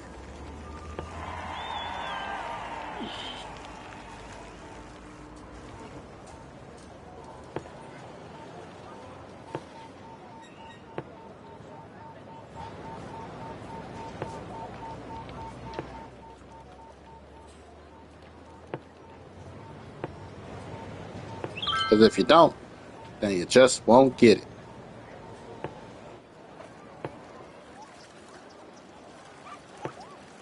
Oh, what the fuck, guy?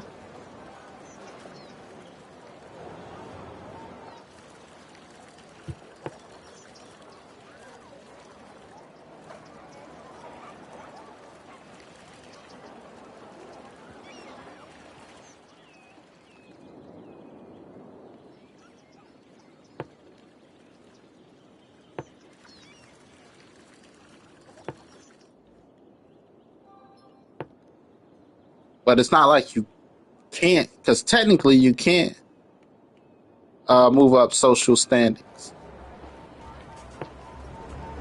It just takes a little bit more. It's not what you know, it's who you know, and that goes into socialism. I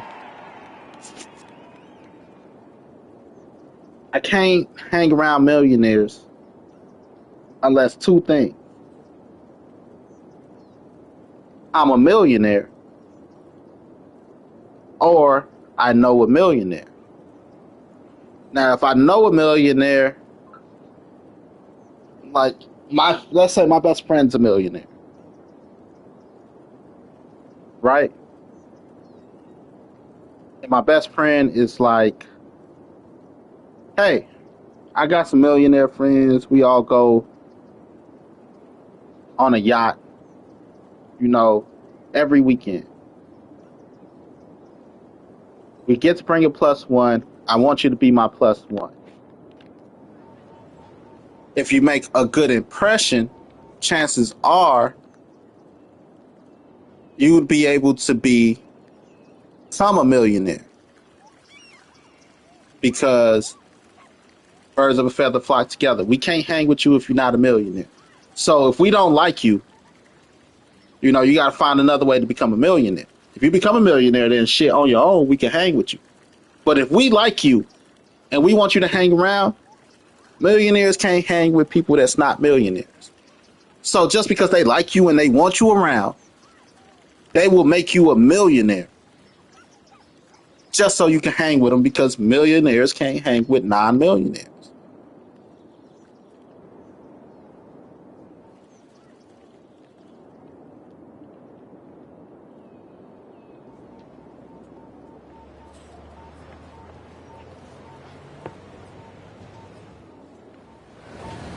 Get me?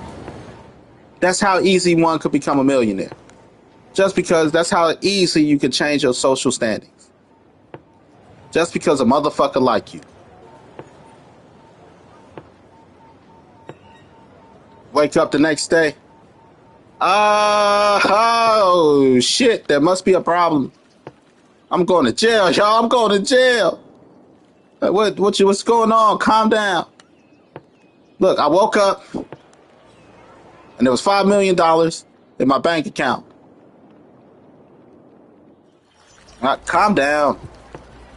What you mean calm down? They gonna think I stole this shit. Calm down.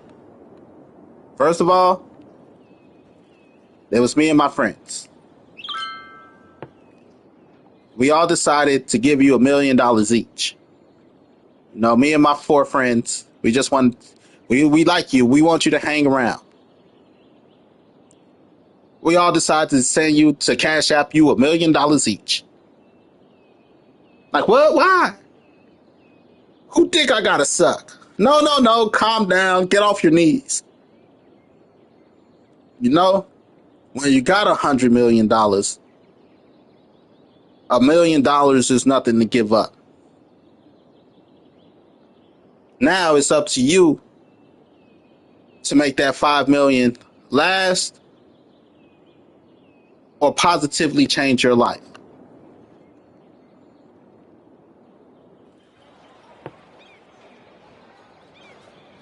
That's how easy it is.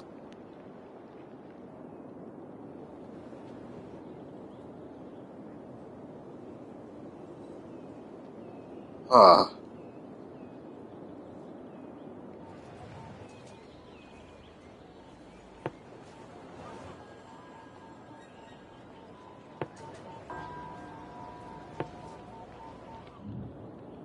like 100 million. I got 100 million. He got 500 million. He got 600 million.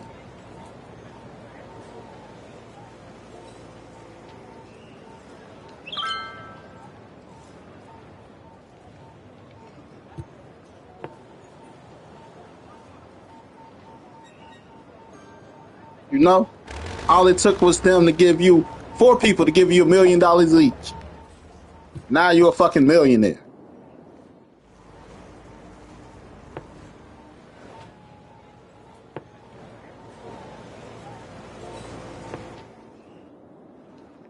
That's all it took. 4 people one day to be like, I like this guy. And you know what? I like him too. You know, bromance. Team bromance, go.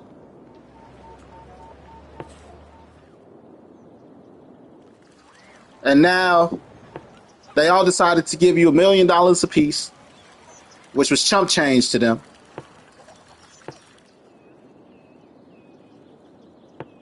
And you're a millionaire.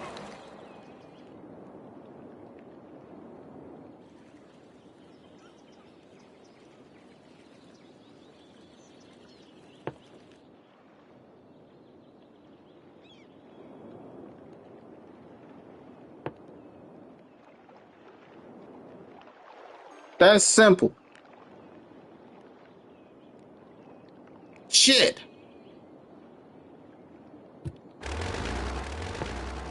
It's this fucking bus stop getting on my goddamn nerves.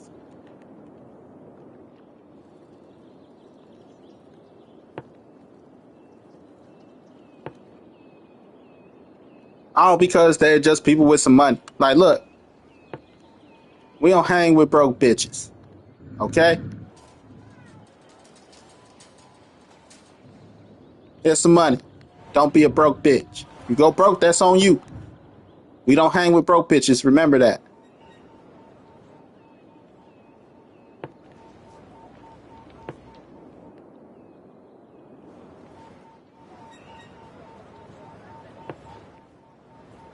Just because they like you.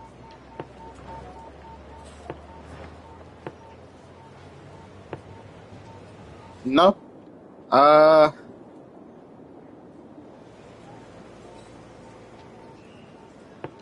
Same thing with a guy that like you. Same thing with a woman that like you. Like, if a woman like you, right, she'll be like, she might not like, she'll try to change certain things about you before she like, fuck that. She's like, I like him. He's mine. You know, same thing with a guy. Here's the boyfriend starter kit. If she got it. How much does it cost to keep your hair up? Here's some shoes. I would prefer you wear this. Now you got your own fuckboy starter kit. The reason I call it a fuckboy starter kit is because it might not necessarily be your style. You know? And if you go against it and she just gave you all this shit, she gonna call you ungrateful.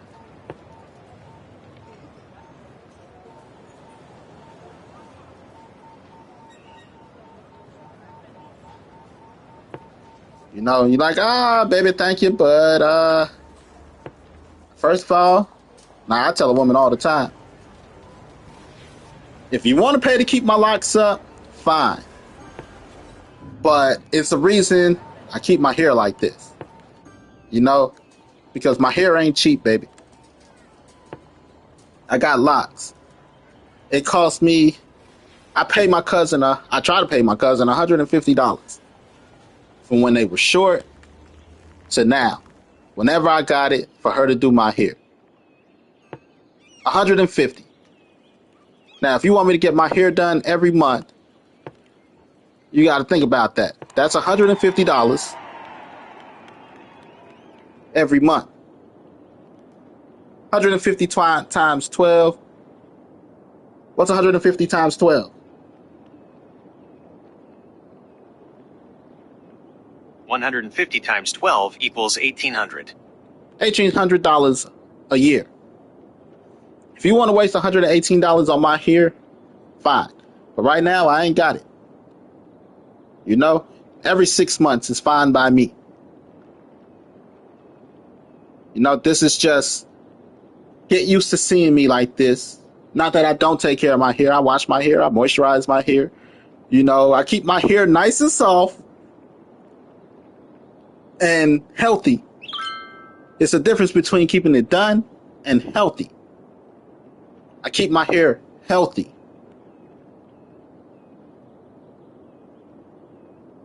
But to keep it like I'm a pretty boy is something else. But if she like you, she like, don't worry, I got that for you. If she don't do it herself, she might know how to do hair. You know? But same thing with a guy. If a guy like you, he gonna be like, let's see. You know what, babe? All right. I know you dressed like a whore when I met you, but we're gonna change that. You can't be dressing like a whore no more. You got somebody here that loves you. Buy you some clothes, get your nails done, might get your hair done, to what he feel is manageable. Like, you should be able to manage this yourself too, boo. He gonna dress you like fucking wifey.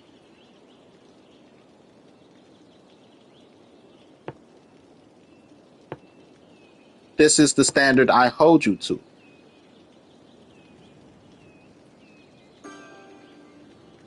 Why would it do that? It's so stupid.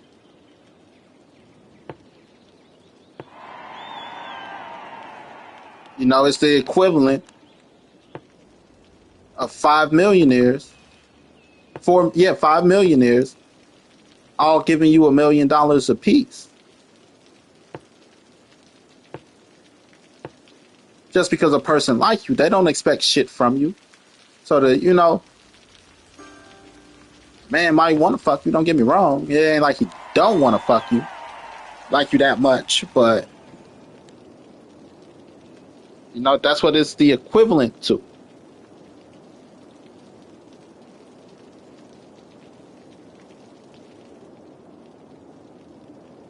Of 5 millionaires giving you $1 million a piece because they like you. Nothing more, nothing less. But to think it's mandatory because a motherfucker like you, you still got to go make your own fucking $1 million.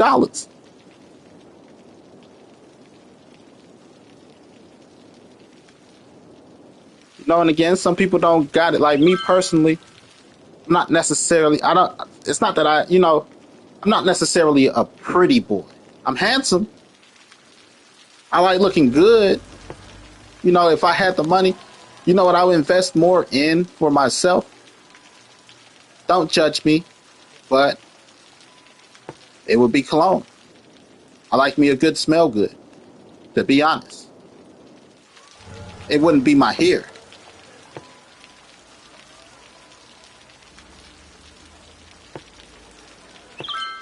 I like a good smell good. I would invest more in cologne for myself. My hair, I appreciate the rugged look. Like I shave myself. I stay neat. I stay clean. Cleanliness and neatness have nothing to do with being a pretty boy. It has nothing to do with being a pretty boy. Pretty boy is different. Some guys, they can't have dirt under their nails. They can't, their clothes can't be dirty. The type that like, you a bad bitch, ain't you? Look at them like you a bad bitch. Because they carry themselves a little feminine.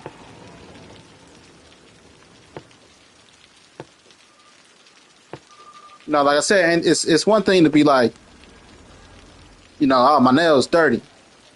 But my nails can't be dirty because I bite my nails all the time. I can't have dirt under my nails if I bite my nails all the time. I'll be lucky if I have nails.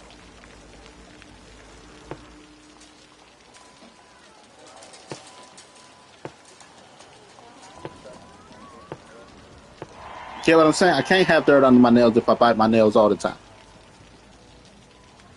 So I got to keep my nails clean. And that's just because I bite them. But it's not because I'm like, dirt. Like, girl, I dive in the pussy face first. Talking about some dirt. Just saying. So it's a difference between pretty boys and is how we get here from what I was talking about earlier. We started talking about social standing. We got through. We went back to education. America and education. What education really is.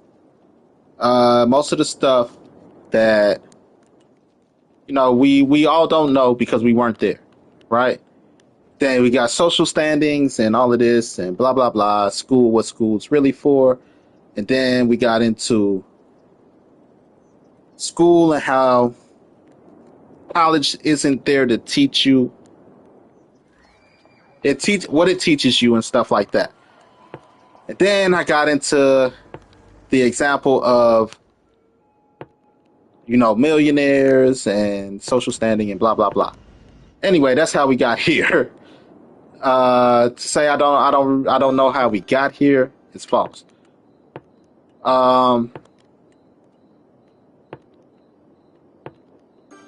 But as a guy, like I said, there's just certain things that I personally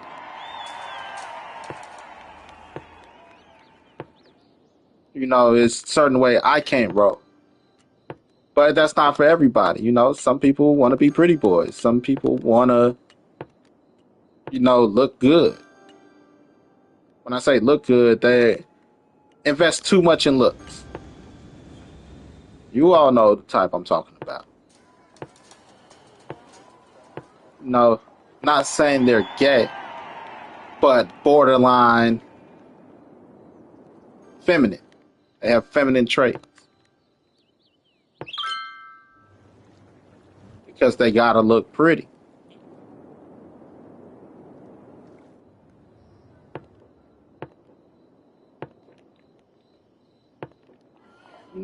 Their hair always gotta be done. Yeah. There's nothing wrong with it. They call it taking care of themselves. Or that's how they try to, talk it off. Like, nah, nigga, you just, you a little feminine. Nothing wrong with that, buddy. No, ain't nothing wrong with it. No, I'm not. Look, there's no need to be all sensitive, guy. I'm not sensitive.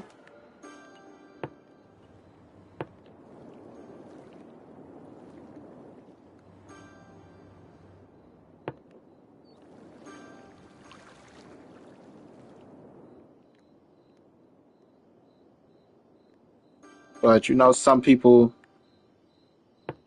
they don't get it. But shit, you're feminine. It's okay. I view it as a feminine trait. Cleanliness and overdoing it are two different fucking things. Say my hair is clean, my hair is healthy. But do I always have it done up nicely? No. I'm rugged, bitch. I actually work. Even when I wear my slacks and my button up, which is just my standard attire right now. That's just my standard attire. Gray slacks, white button up. I'm still out here moving shit. Doing the heavy lifting. If I worked in a warehouse, that's where I'd be at. When I was doing property, preservation and restoration, I'm going to these sites in slacks and a button up. I might wear my older ones, the ones they like, you got a lot of wear out of that, didn't you? Yeah, because it's a dirty job. But this is just how I dress. So it's the same thing with my hair. My hair is I can still just throw this bitch in a ponytail. Throw my hair in a ponytail and pin it up. I'm like the girl, that's the stereotype of the girl in the teen movies back then, in the paint covered overalls with a ponytail.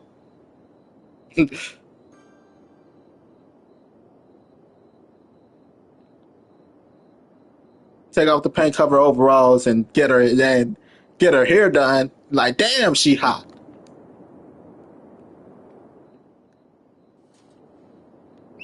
That's me, as in guy version. Like I said, it's not about masculinity and femininity. But some people want to be pretty, they just prefer to be pretty. So cute.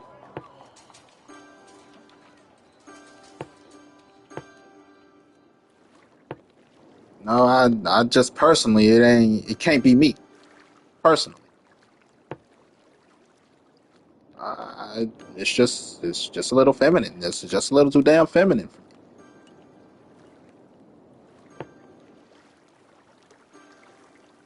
Like, oh my gosh, look at my hair. It's been a week. It's been 2 weeks. I haven't got my hair cut. Oh my gosh. Oh my gosh, what am I gonna do? I look a mess.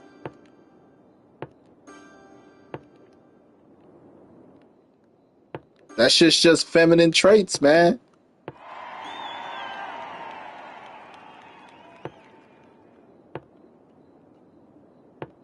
You know?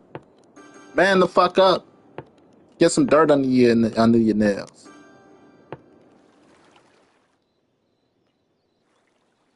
Man the fuck up, chump.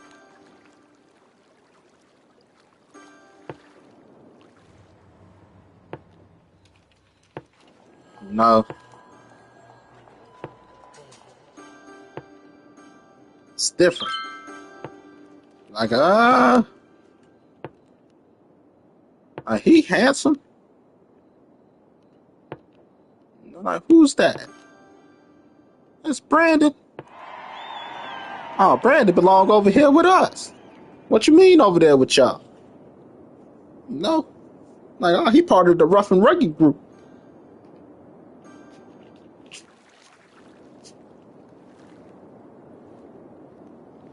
I could walk into the tough club.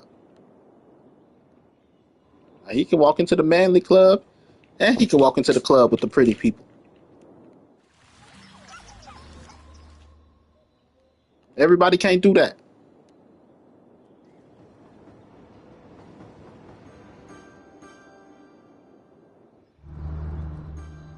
Y'all remember that.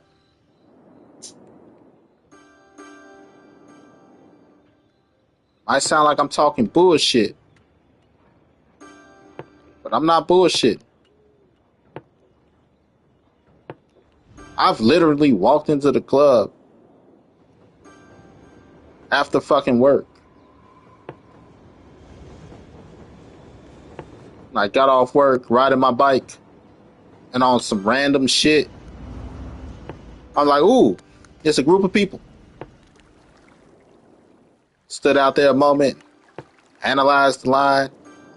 Like, yep, I'm gonna go up in there and have a drink.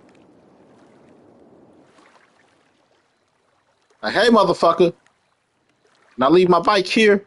Like, nah, you can't leave your bike here. All right, I'll be back. Bet.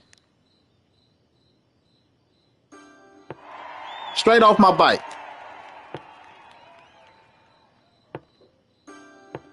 My bicycle, not a motorcycle. Bicycle. Bicycle. Like, everybody can't do that. Especially a club where there's a fucking line.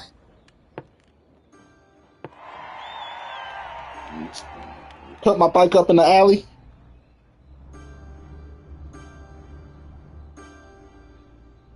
Chained it somewhere. I didn't even chain it because I ain't had no chain. Put my bike up in the alley.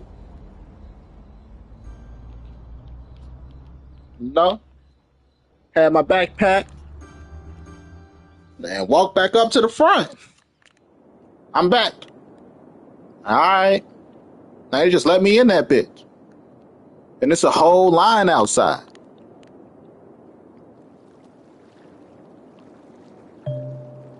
Everybody can't do that.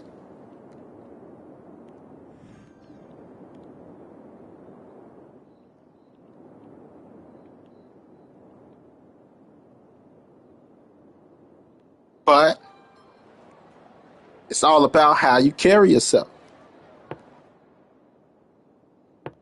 If I was some pretty boy, I'm handsome enough and I'm rugged enough. Like, yeah, he fits. He fits. Let him in. No. Good enough. He might be an addition. If he decides to stay. Might be a good addition to the club. But as far as what we're looking for, he fits.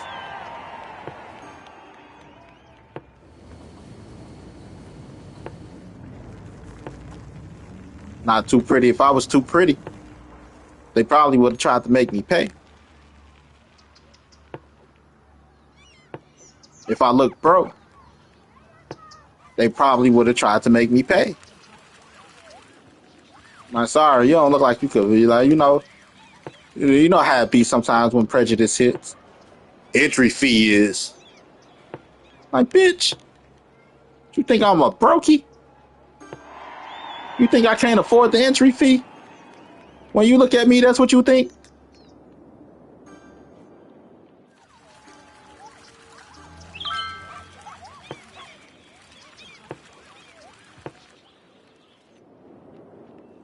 I believe we all been there.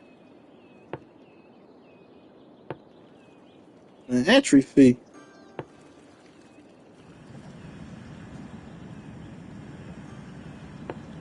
It's just something about me.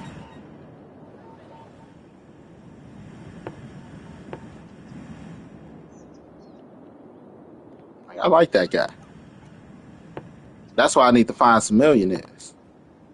So they all could give me $1 million apiece. I need to find 5 millionaires.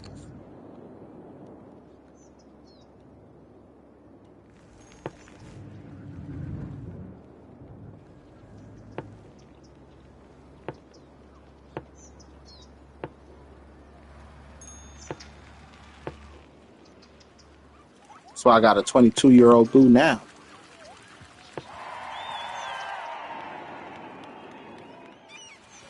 I feel old.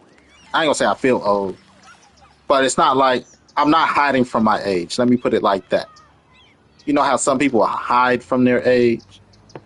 Not hiding from my age, not hiding my age.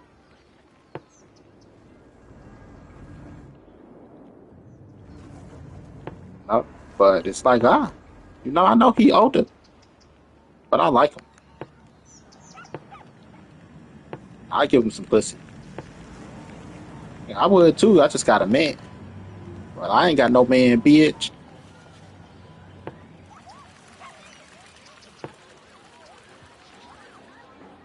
Who the fuck is he? Why the fuck he ain't in my drawers yet?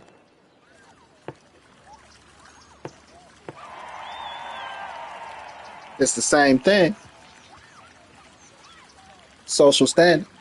Carry myself different. No, I'm not looking for young ass, so I'm not creepy. No, I carry myself dignified. I keep my hygiene up, and I try to look. I try to carry myself appropriate.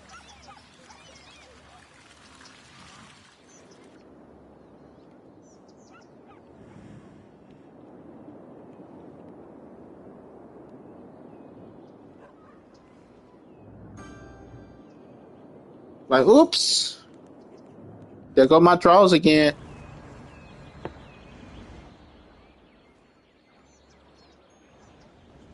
Like, girl, stop. But it's Brandon. Wait, which one's Brandon again?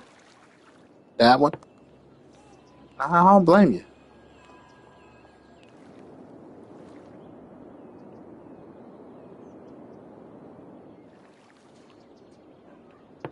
No, I'm not a pretty boy, so I'm not, soft and sensitive. But I'm compassionate.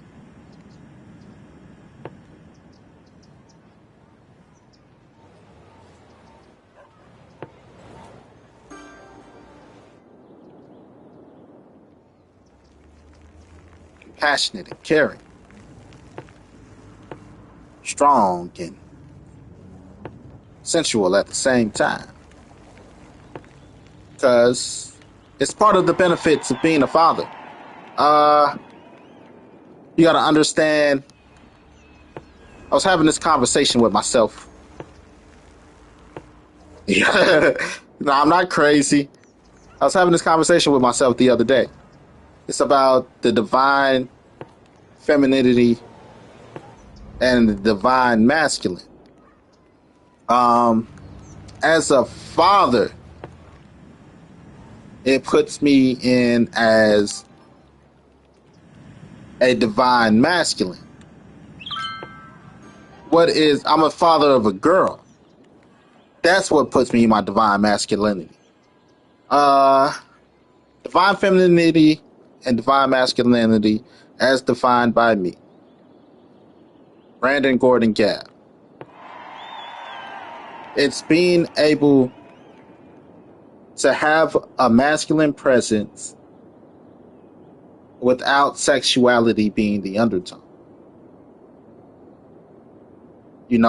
And understanding when to be in your divine masculinity or femininity is attractive.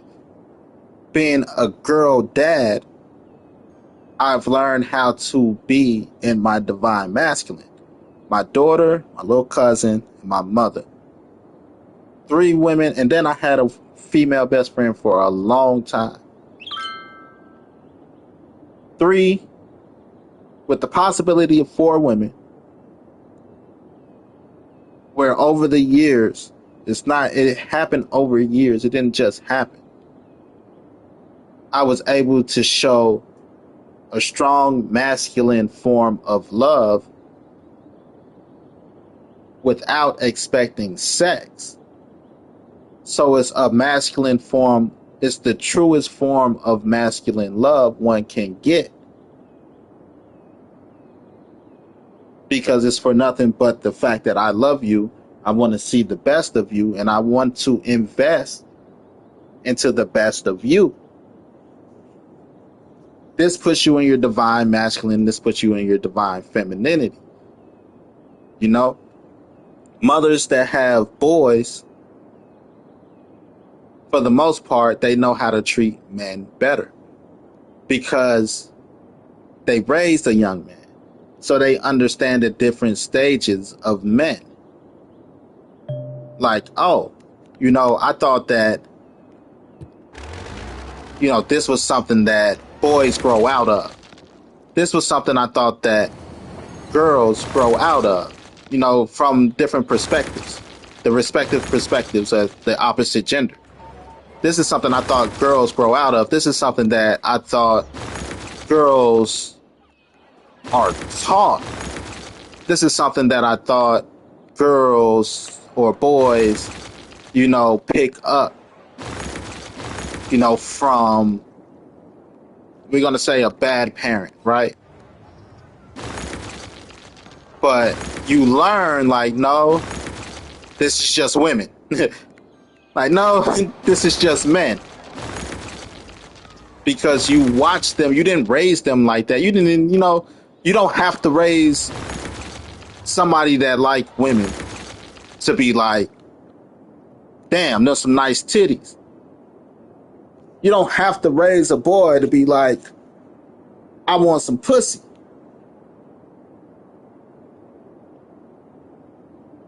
This is just who a person naturally is.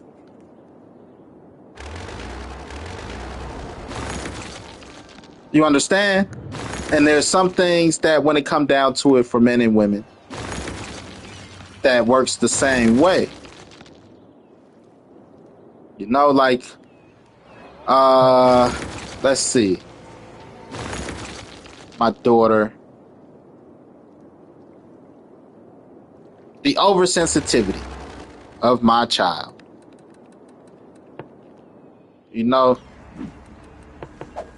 Like, my daughter is nowhere near soft. Like, she, her father's strength or her mom's attitude.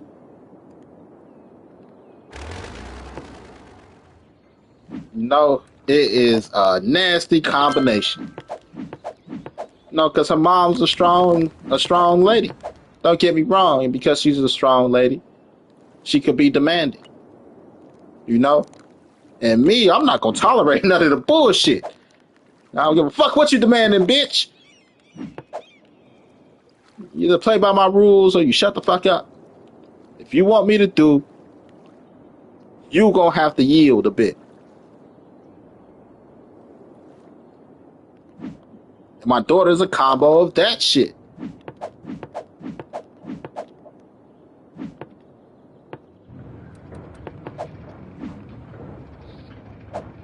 You know, she's a combo of that shit. And it's like, it's certain things I attribute to when it comes to her personality as being a chick. Like, that's some chick shit. You know, that's just chick shit. And once you understand this because you help raise somebody of the opposite sex, then you understand. You like, shh, you know, that's just guys. That's just women. That's just how they are. I didn't raise them to be like that. You know, we didn't raise them to be like that. Or like when it comes to my daughter, you know, like I'm trying to figure it out. How to express it. Because we do got to look at influence of society. You know, makeup. Girls grow up believing that women wear makeup. You know, but they don't. You know, it just got to a point where at some point she wanted makeup. Never once in my life, like her mom don't necessarily wear makeup. I don't push makeup. You know, nobody necessarily in her immediate dealings push makeup. But women gravitate towards makeup, you know, and all this other shit. So I had to, you know, we used to get into it. And this is how she learned how to put on makeup properly. Because there is a proper way to and not put on makeup. So you could tell which women had a dad in the house. Because if I find you with makeup, you know, especially when she at that age, you know, when she was like 10 to 14, no makeup. You know, go love the woman in the mirror first before you put on makeup. And at the time, she didn't quite understand. I think she got a better understanding. And I always had to sit her down every time we had these conversations. She like, but I love myself. Like, I'm not saying you don't love yourself, but you're still growing into who you are. So before you hide the young lady that you are, and one day you don't recognize the face in the fucking mirror because you got on too much makeup, no makeup. So then she started putting on, you know, she tried to hide it. And once I caught her enough times, told her to go wipe that shit off, she learned that less is more. You know, just enough blush or something that I can't tell. You know, just enough that a person can't tell unless they looking really hard. Like, wait a minute. Because it's the subtlety. Because she had a father with a foot up her ass.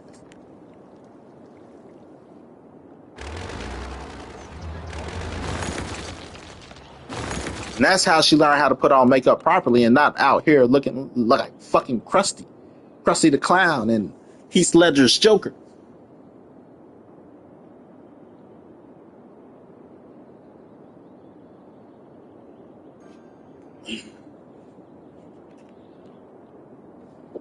Because it's certain things, Like,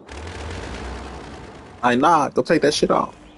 Before you hide the woman that you are and you don't recognize who the fuck you are because at 12, now you having a midlife crisis at 25 because you don't feel pretty because you hid who you are.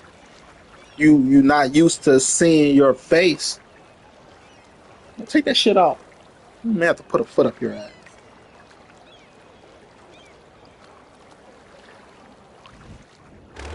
Because once kids that start young, some women, they'll never, I'm looking at old ladies, like, bitch, why is your face 3 shades lighter than the rest of your body? You look like they putting you in the grave already, bitch. That's my Sunday makeup.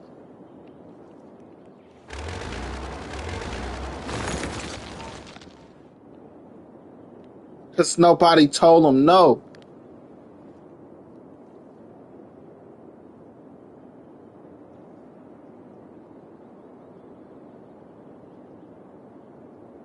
Nobody told them that's enough. I don't want to go cut the lawn. That's what I'm thinking. I was supposed to go cut the lawn at 12. My boo says she gonna be here at around 1. But this is why I'm like, it's just certain things. You fall into your divine masculinity and your divine femininity when you raise somebody of the opposite sex. Some people reach it other ways, but that is the easiest way to reach it. Divine masculinity is being able to show love. Divine femininity and masculinity is being able to show love as a man or a woman, respectively, without the needing of anything. I'm not showing you love because I want to fuck you. I'm not showing you love or treating you like a man that loves you, like I've been in your life because I want to fuck you. I'm just a man that care for you. Might not want to fuck you. I might think you're ugly. Who knows?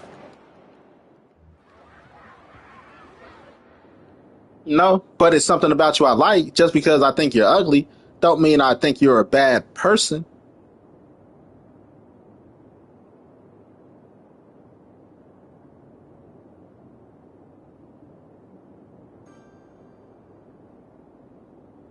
You understand? I might like you as a person. I just might find you unattractive physically. But, the divine masculinity, it's going to be like, motherfucker be like, why you treat me like I'm your woman, but you won't give me no dick? Because first of all, you're not my woman. And secondly, I do love you. But we live in a society,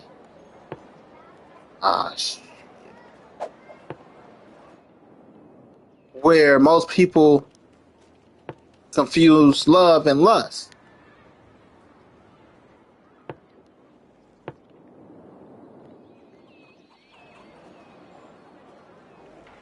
So when a person truly love you and they don't want nothing from you,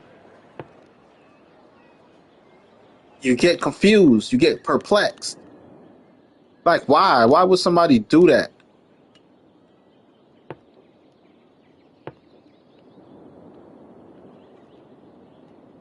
Why would 5 millionaires give me $1 million a piece just because they like me? They trying to fuck me. Because what's $1 million to people who got 500 million? Just for them all to be like, look, we can't hang with no brokies, so let's all give him $1 million, so that we're all still part of, it's still a millionaires club. It don't mean shit to them.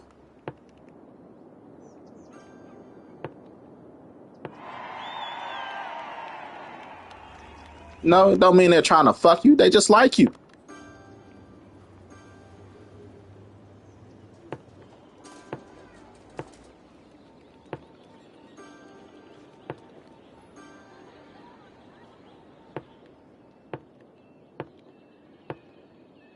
You know?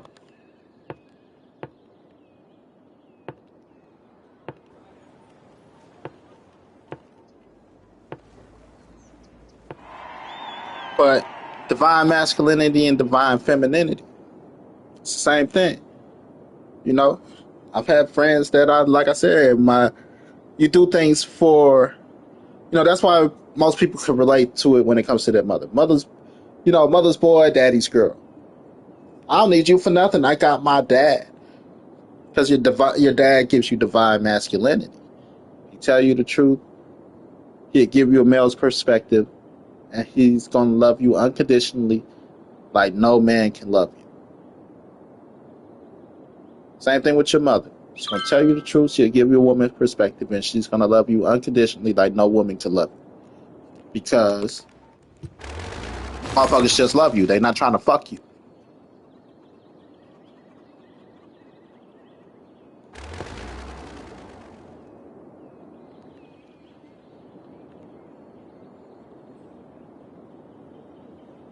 Oh, this is so ugly. Super ugly. Who made this shit? You can look in the mirror, motherfucker.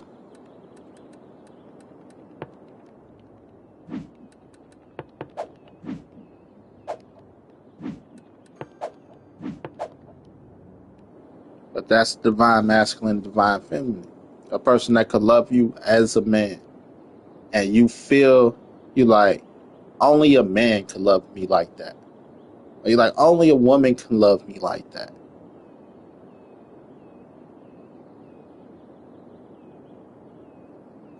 And don't expect nothing of you.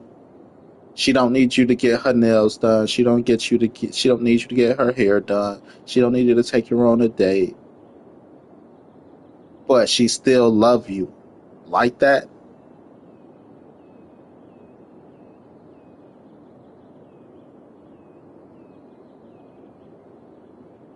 That's divine masculinity, divine femininity.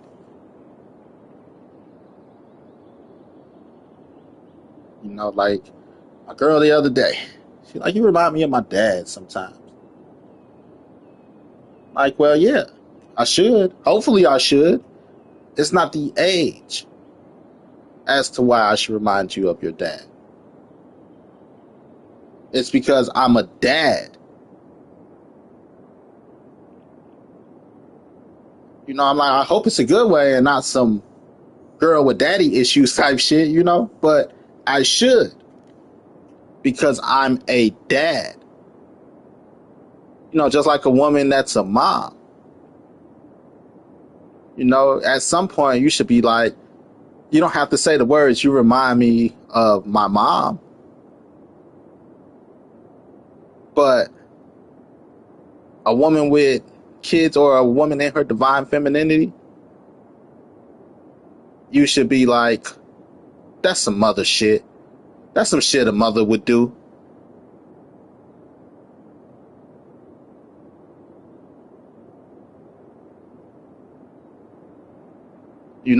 Because it's some shit a mother would do.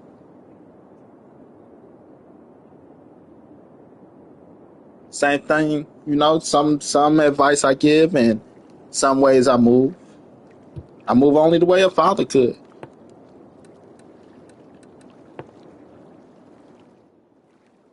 Because I'm a father.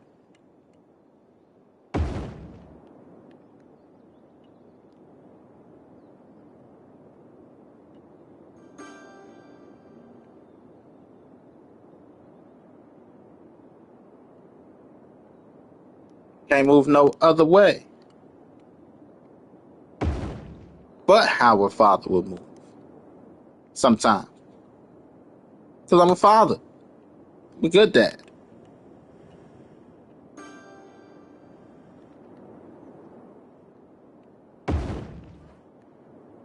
That's divine masculinity.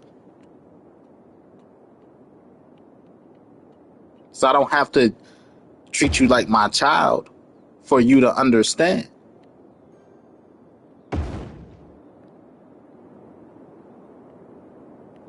You get me?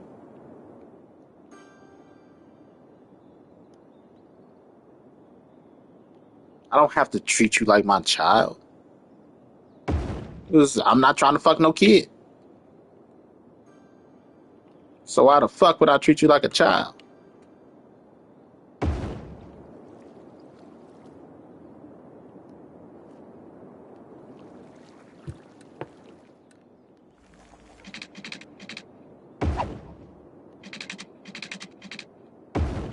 No? She's like, you remind me of my dad. I'm like, well, I hope that's not weird. But I would hope so. I am a dad. All right, some psychosexual issues. But I am your dad. That's,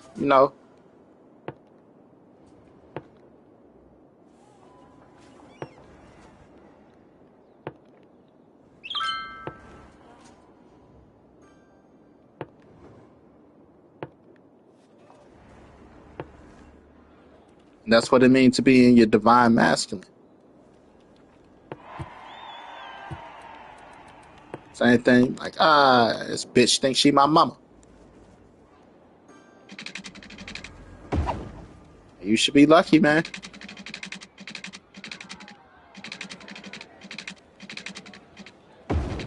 No? Like, why? Because that bitch could think she a hoe.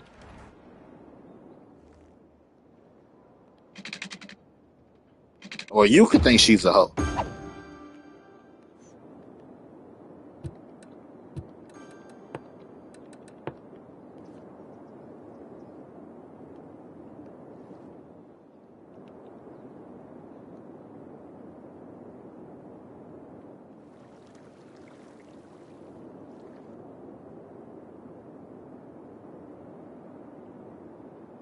You get what I'm saying?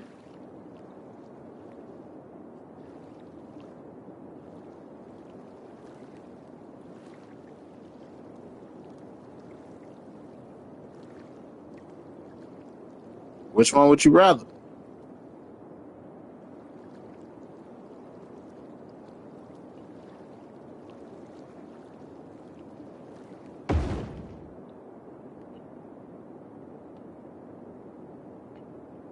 Would you rather her remind you? Or him remind you of a hoe?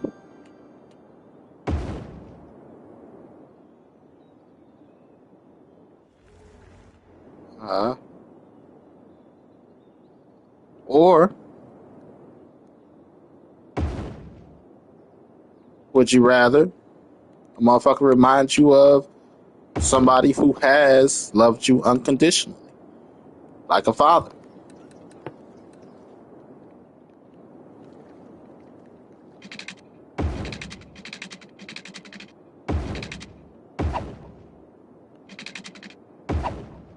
Now it all depends on timing too. Because you might want the combo. Ain't nothing wrong with wanting the combo.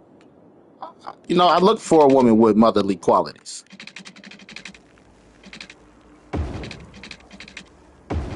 But when it's time to get freaky, I do not, I repeat, I do not want to be thinking about my mama.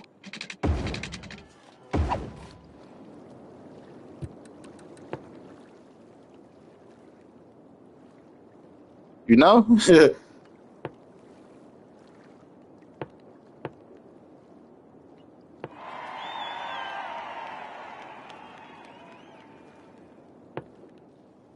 I am not trying to think about my mama when it's nasty time.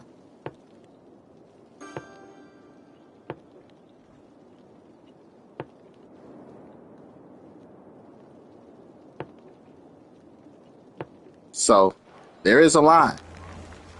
Imagine you about to get the best blowjob you ever had, and she stop. Did you take out the trash?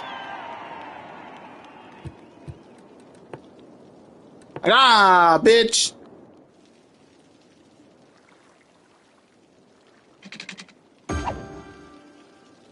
I did not need you to ask me a mother question at the moment.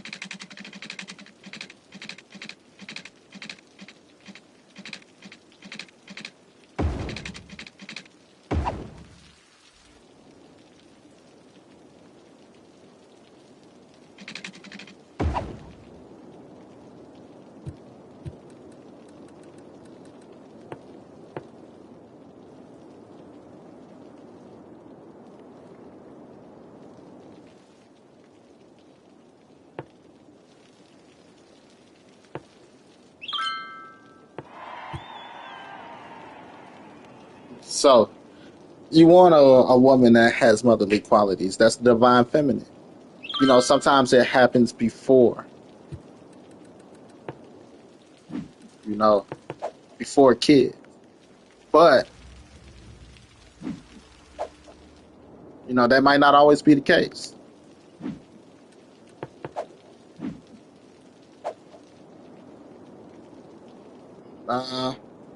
Because there's being feminine and there's being masculine, and then there's the divine feminine and masculinity. Sometimes it's hard to get, sometimes it's easy to get them confused.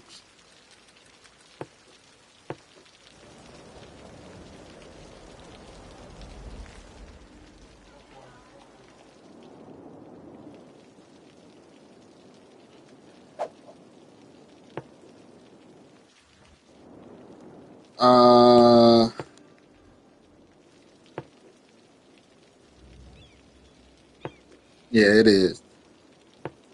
A person who don't have kids, they have their idea of what the ideal woman is. But until you see a woman grow up from girl to woman, it's just your idea of what the ideal woman is. You don't know women.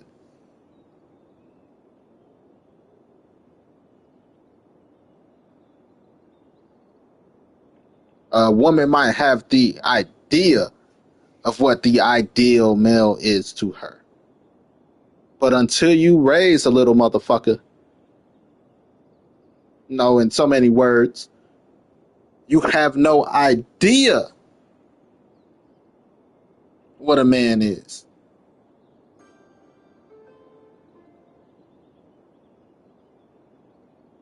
Because you don't know the difference between, you don't know what's just man shit.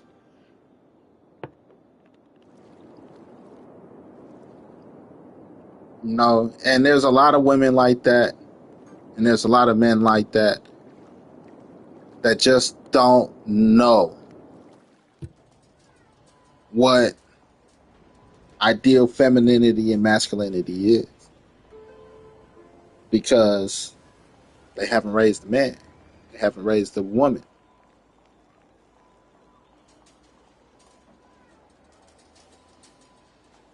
To be like, that's man. Like, again, as an adult, I moved back into my mother's house 4 years ago. 4 years ago. Before that, I was bouncing around a little bit, stayed here, stayed there, maybe stayed with this woman, stuff like that. I'm glad I was able to have this experience to fully flush out and round out who I am as a man. Again, I get to see it. I raised my daughter. My daughter is 16, should be 17 this year. To raise my daughter, like I said, should be 17 this year. And then to try to meet the standards of my mother, not just, as a man, to meet the standards of my mother, not as a kid, as a man, to meet the standards of this lady in which whom I hold in the highest regards. Mentally, emotionally, financially, to be able to try to meet these standards, to be a man that she could be proud of, that my daughter could be proud of.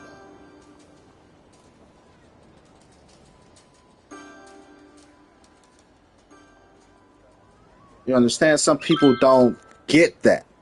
They don't get what you miss out sometimes, because we all, especially in the black community, It's as soon as you turn 18, get the fuck out of my house. We don't give our kids a chance. As an adult who's almost 40, I think that the proper age for a kid to move out, personally, is about 30.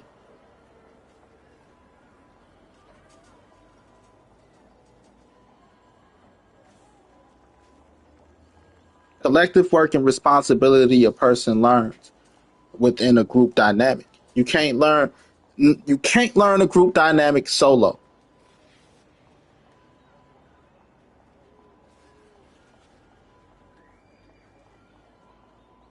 Not unless you really want to be a part of a group. But you can't learn a group dynamic solo because it's a group dynamic. Just like for all the work I put into myself, I have so many insecurities in this relationship, and it's not my girl's fault. And I know this, but I could only work on myself so much. Everything else, it requires two. It requires me to be in a relationship to work on my trust in a relationship. In order to be a good partner, it requires me to be in a partnership.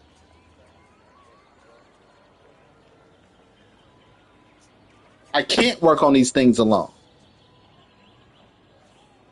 There's just some things you can't work on alone. And this is maturity. Just understanding that. And I let her know all the time too. Like, she's like, I'm about to go out with my friends. And she's actually, I hate to use the word submissive, but she's a very submissive young lady. And then she's not submissive because I'm older. Again, because people are confused there with the age. She's submissive because this is how she's raised with her culture. She's Hispanic. Hispanic women are raised to be the women of the house. And family. And collective work and responsibility. Right now, I already know our biggest thing when we get older. If we last. We move in together. It'll be her parents moving in.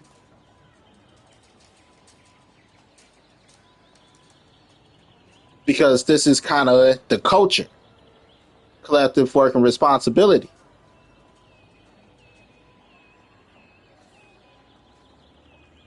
And then, that's for everybody, really. At some point, there will be a discussion about moving in your parents, the in-laws into the house. All depends on who parents get old and sick first. Determines the conversation on who has it first. So before you tell your man, before you tell your woman, fuck no, your mama, your daddy can't move in. Remember, your mama and your daddy will get old. And they will need somebody to take care of.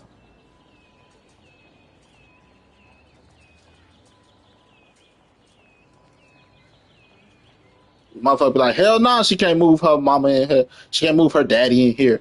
She can't move her mama in here. And then 4 years down the line, your mama and your daddy get old, they get sick, and they need help. She gonna tell you, remember when I tried to move my mama in here, you said fuck no.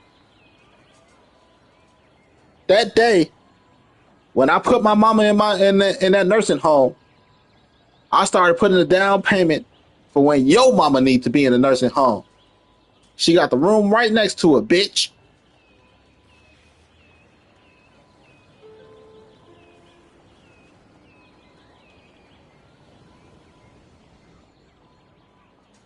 When all it needed was compassion, understanding, and minds working towards the goal. Like, I'm not against it, to be honest. Like, how much that Social Security check? We need 80% of it. We're going to take that. We're going to stuff it to the side.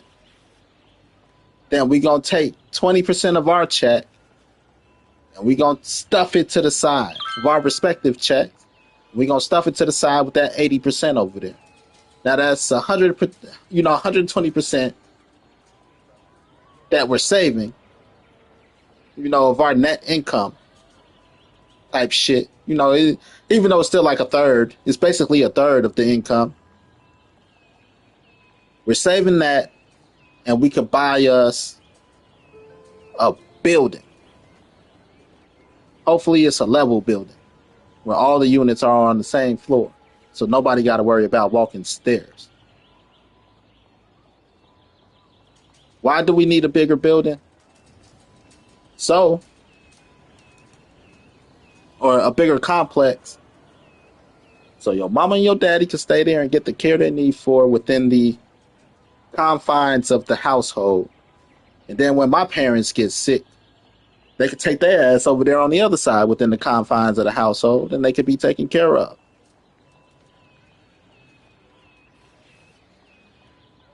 But I still need to be able to walk around with my balls slinging if I want.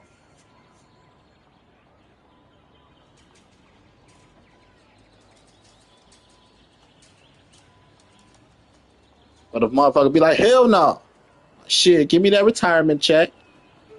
We gonna keep you fed, clothed, and everything you need. Whatever it needs to keep you out my fucking face and happy. That's what I'm gonna do. But that's the dad in me. I understand that. That's the dad. Hey, shut the fuck up. But I want. You want. If you have, will you shut the fuck up? You're gonna get tired of it. Same thing with my woman. Whatever I find out she like, she gonna get tired of it because I'm always gonna give her the shit. I'm like, look, no more. No mas. If you bring me this shit again, all right, baby, I thought you like it. Oversaturation. Got too much. Why? Because it's gonna keep you content and shut the fuck up. Like my girlfriend, she like, hey, you never expressed to me that you like Grand Theft Auto. I never watched you play Grand Theft Auto, but you gang. You want me pre-order Grand Theft Auto 6 for you? Because she knows what I do. If it's gonna make me sure I sit here and shut the fuck up and don't run off with some bitch.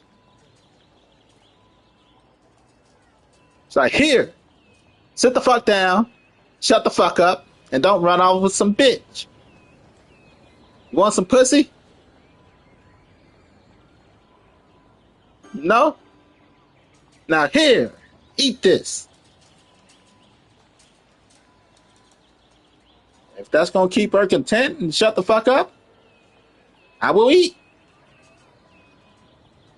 Right now we're exploring her clothes. Because again, she's a daddy's girl. She like, my dad don't want me wearing this, my dad don't want me wearing that. And I'm like, well, as your man, I don't want you wearing certain shit either. So I just bought her this beautiful dress off of Shein. Two things I'm hoping. I'm hoping it's not too short, and I'm hoping that it's not see-through. It's not too thin. But it shows off enough skin. It's sexy. She got the body for it. If we could find us a nice middle ground, because I don't want to buy her nothing that she can't wear without me. I don't want her to be like, I'm going out and she wearing the dress that I bought her. And fuck no, you can't go out in that. You bought it for me. What you mean I can't go out in that? You're not with me. You can't go out without me in that. So I want something that she could wear without me. And without me bitching. And see her like, ah! Like, what? You're sexy. Shut up. Because I can't complain. That's the only reaction I can have is, ah! It's not showing too much. It's not doing too much. She just sexy. I can't help the fact that she's sexy. This is the baby. Here you gotta go. Come on, baby. Shut up, fool. I've been in the house the past 3 months playing with your balls, beating you off. Not true. You need a night with the girls because it's healthy. And again, this is my divine masculinity speaking. She needs time with the girls. She needs time with her friend. She needs time away from me. She needs that trust, that confidence for me to put in her. Go have fun. Don't stay out too late. No, I don't even want to have to give a curfew, personally. I just want to be able to trust her to go out with her friend. And again, that takes practice and repetition because that's the only thing partners can work on. You can't work on that single. Because when you're single, you ain't got to hear nobody, you don't have to consider nobody else's feeling.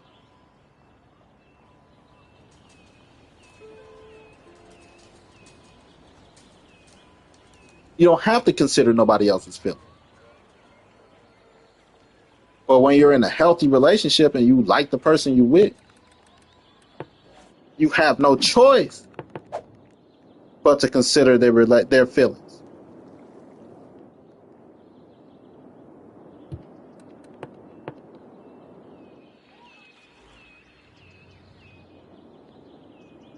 You ain't got no choice. None whatsoever. Whether you want to or not, you have no choice. Because at some point, you gonna think, like, my girl, my man gonna kill me. Like, what time is it? 2:00? Oh, shit. A motherfucker gonna be pissed.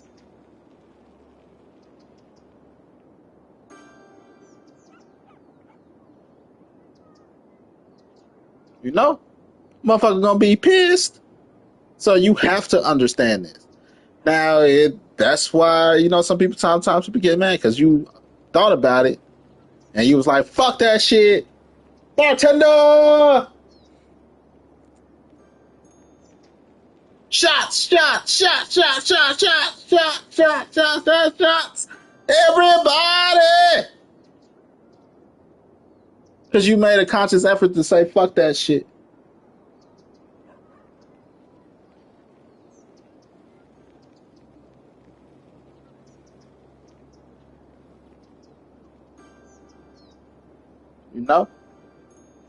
But all this shit healthy, though. Motherfucker going out with their friends is healthy. A motherfucker having hobbies that don't include you is healthy. It's healthy for personal growth. You just got to make sure you create a healthy environment for a relationship growth.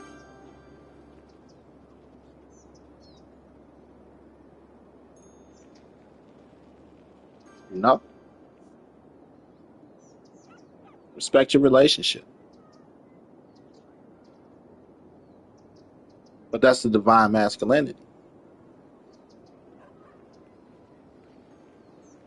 Like I told her, she went out the other day with her friends.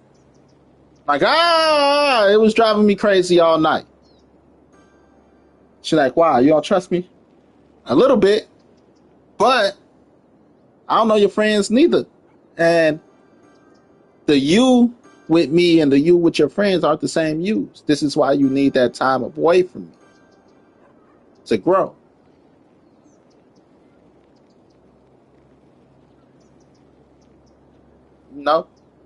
Because I know you don't, I told her, I'm like, you ain't got to tell me what y'all talk about. I know what y'all talk about. There's always the one, it's the friend group. It's the natural dynamics of a friend group. You got one that think they're the leader. You got one that think they're a player. You got the alcoholic. You got the smoker.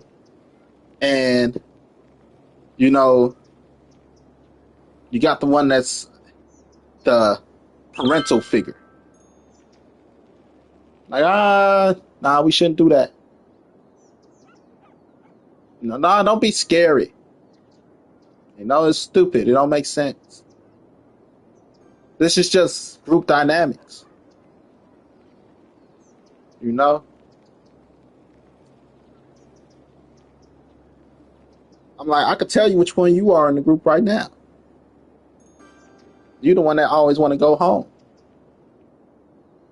It's like, why you say that? Because when I ask you what you want to do, you always say, I don't know, because you don't know what to do. You don't know what to do with your free time. You know? When, we go out to where it's people at, not necessarily clubs, like we hit the lake and all that shit, where there's crowds and stuff. 20 minutes into the crowd, you get anxiety. You don't want to be around all these people. You are ready to go home. You are the friend that's ready to go home all the time. Just by being around you, I know this. Your friends just make you feel more relaxed, so you stay out a little bit longer. Me, I make you feel horny, so you're ready to go back home a little bit faster.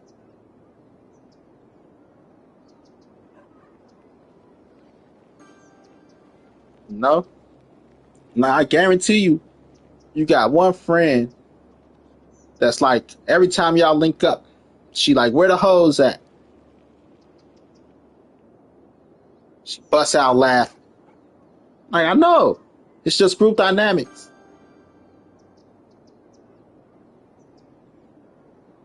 It's just group dynamics. No, you don't really drink much, because I want to get you drunk. I want to get her drunk, just to see how she act drunk. See if she get over touchy-feely, if she's an angry drunk, she's a touchy-feely drunk, if she's an emotional drunk. I want to know what type of drunk you are, because if you're a touchy-feely drunk, hell no, you can't go out with the girls to have drinks. Y'all could go out to the movies. Y'all could go out shopping. Y'all could go out, spa day. But to go out to the club to have drinks with the girls, unless, that first time I let you, you call me, I put that dick on the phone, then hell no, you can't go out and drink. Because if you get touchy-feely, you're going to want to touch and feel on somebody.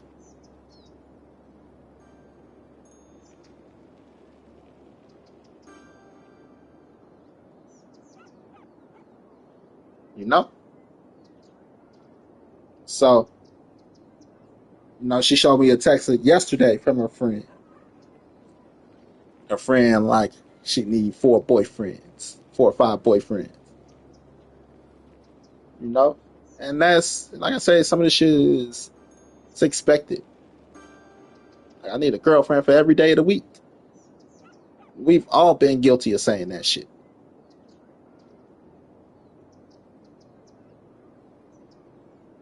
No? Shit. I need me to find me glad I got me a boo right now, or else I probably would have been like, you know what? I'm gonna find me an old lady so I could get GTA 6. Find me an old lady and rub some Bengay on her knees.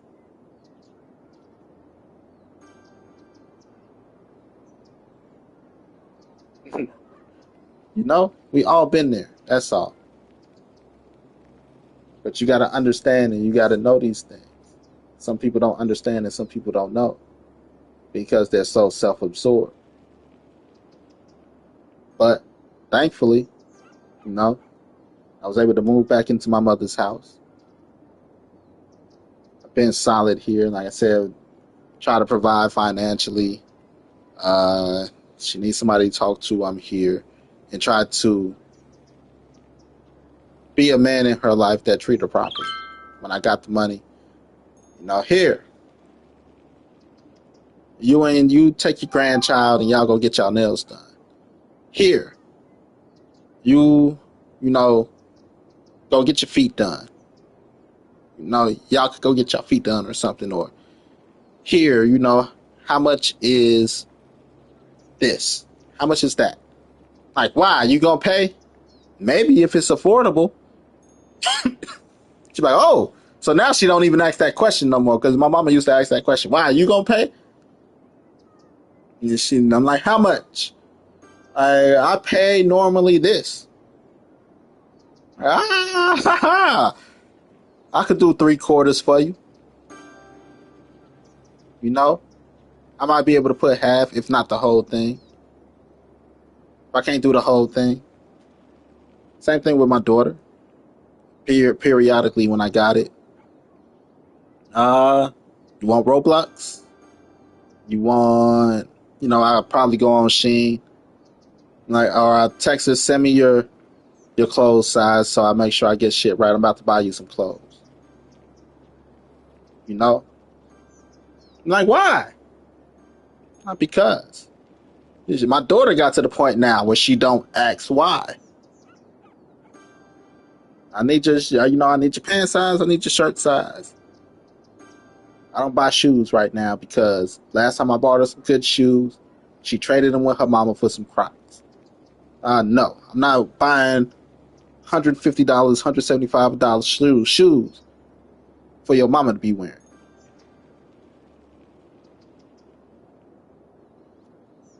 You're not going to trade $175 Air Maxes for used Crocs.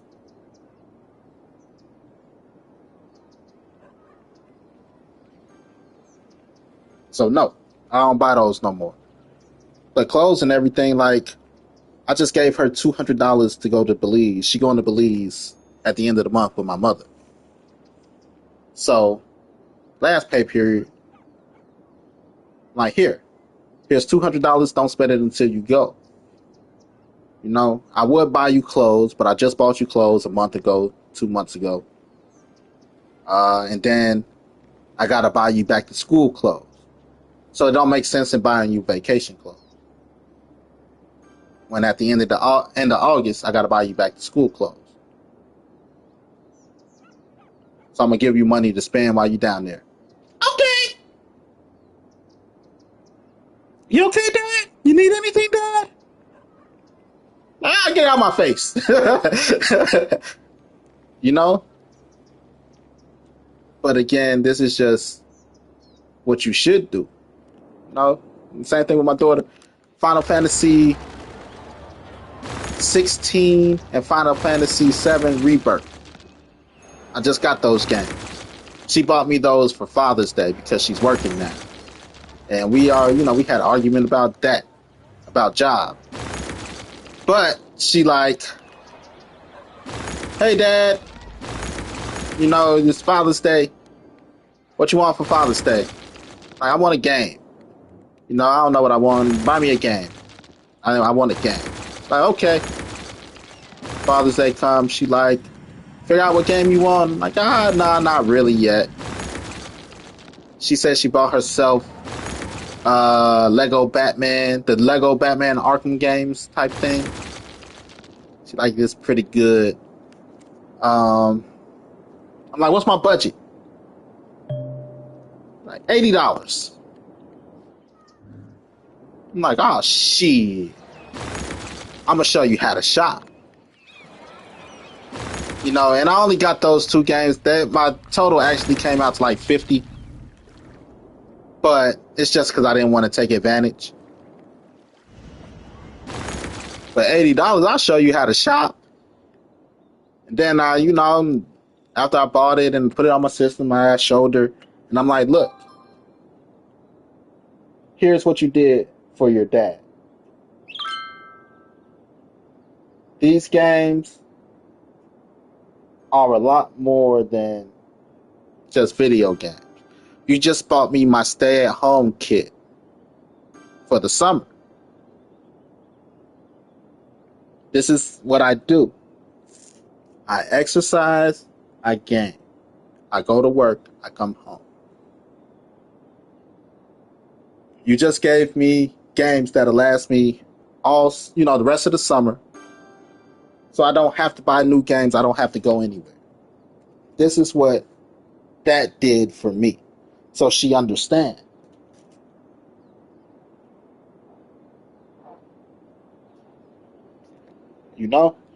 Because if I don't explain, then the mindset won't be there when it comes time. I gotta go do this. I gotta go start cutting this now.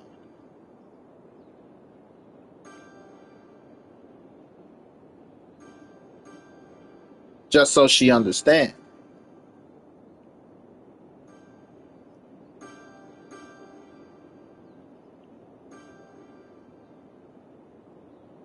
I work in home. This is my stay-at-home kit.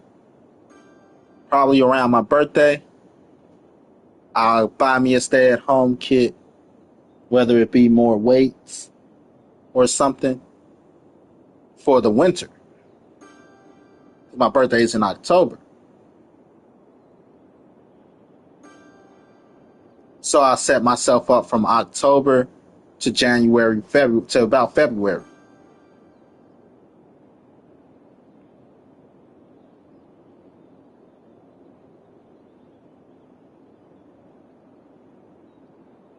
I stay at home kit 5,000. That's what I call it. Stay at home kit 5,000. I showed her, like, here, look. I don't want to just show you that it's on my system. I want to show you how it enriches my life.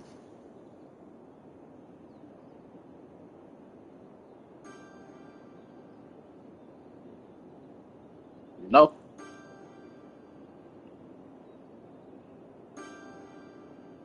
But I do want more weight. I want me a better barbell. Because the barbell I got right now is coming up. It's made a little cheap. It was made a little cheap. So, like, it's one of those, you got arm the arm dumbbells. They're both 45 a piece, but they connect via a stick. I think they're 45 a piece. They might be like 20 something a piece. And then all together it turns into like 45, including the bar. But they screw onto the bar. But the bar that it screws into, it got like this extra cylindrical piece, and it's breaking off from there. So I got to hold it a certain way. It's like, so I could use me a metal one with some metal weights. If that makes sense.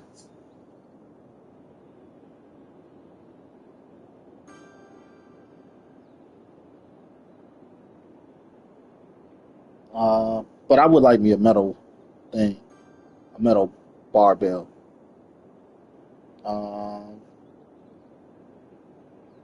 And I'll probably buy me one of those for my birthday. No, actually, for my birthday, I'm gonna get me a 5-in-1 t-shirt machine. Then for now, I'll just pay for transfers until I could get me a proper printer. Think I need a certain printer, but I could pay for the transfers. All depends on how much. Like I saw a 5-in-1 press machine for like $140 on the TikTok shop. It do hats, cups, plates, shirts, and there was one other thing. So I could just about transfer an image onto any of them.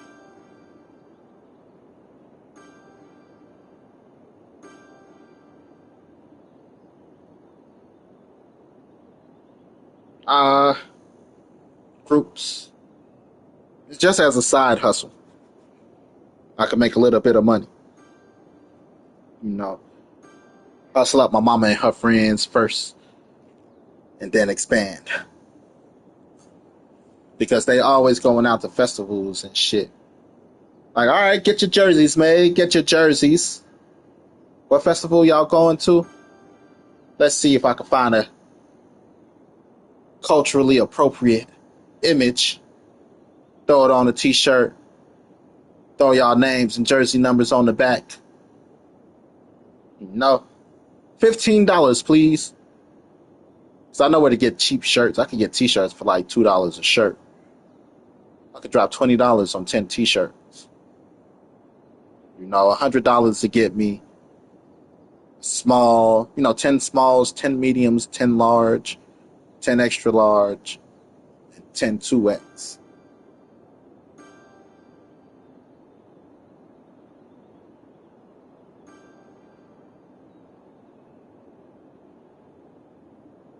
When it comes to shirts, see how much transfers cost and a printer. Eventually get the printer and the paper and the ink proper ones.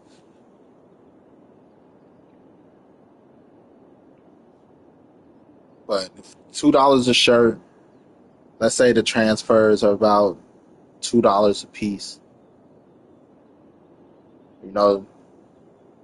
I could get me 100 of those. Or I could get them tailor-made per group,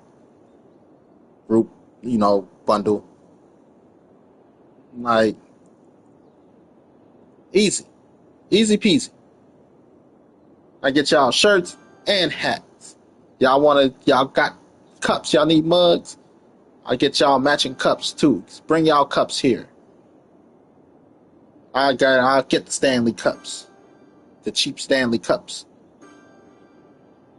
I'll put the image on there too.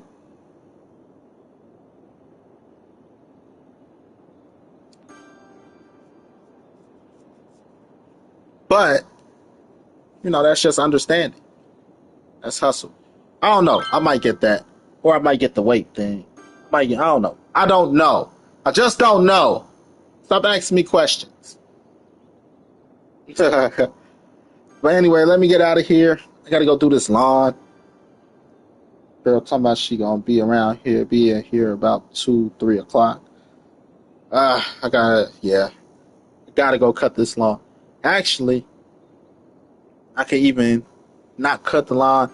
I gotta clear up, like it's a bush on the fence that sometimes come through our fence that's on the other side of the fence. So I gotta clear up our side. There's a spot around the house, right by the house, she asked me to hit up. Then there's a tree she want me to cut down. So I could do that. And then tomorrow, I'm not doing nothing tomorrow. My girl got to work tomorrow, so I won't see her tomorrow. Then I could just cut the lawn tomorrow.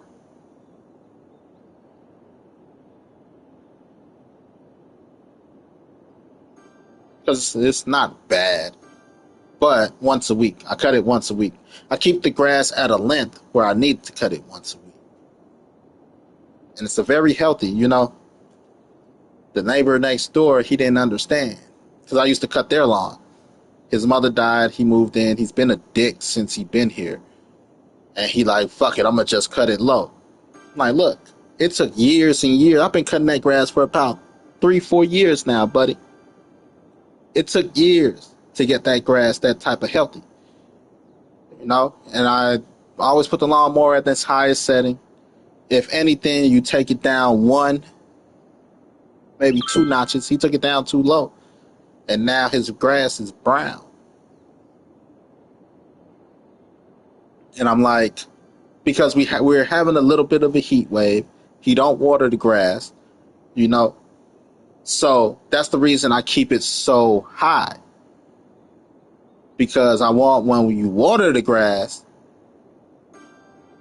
it soaks in and it's protected. So when we do have a heat wave and we got too much sun, it's really just the top of the ground that browns. It's the top of the grass that browns. It's not the grass right above the soil that browns. He cut it so low right now, it's just the grass above the soil that's browning. It's the grass above the soil that's browning instead of it just being the top hairs. Like you got frosted tips.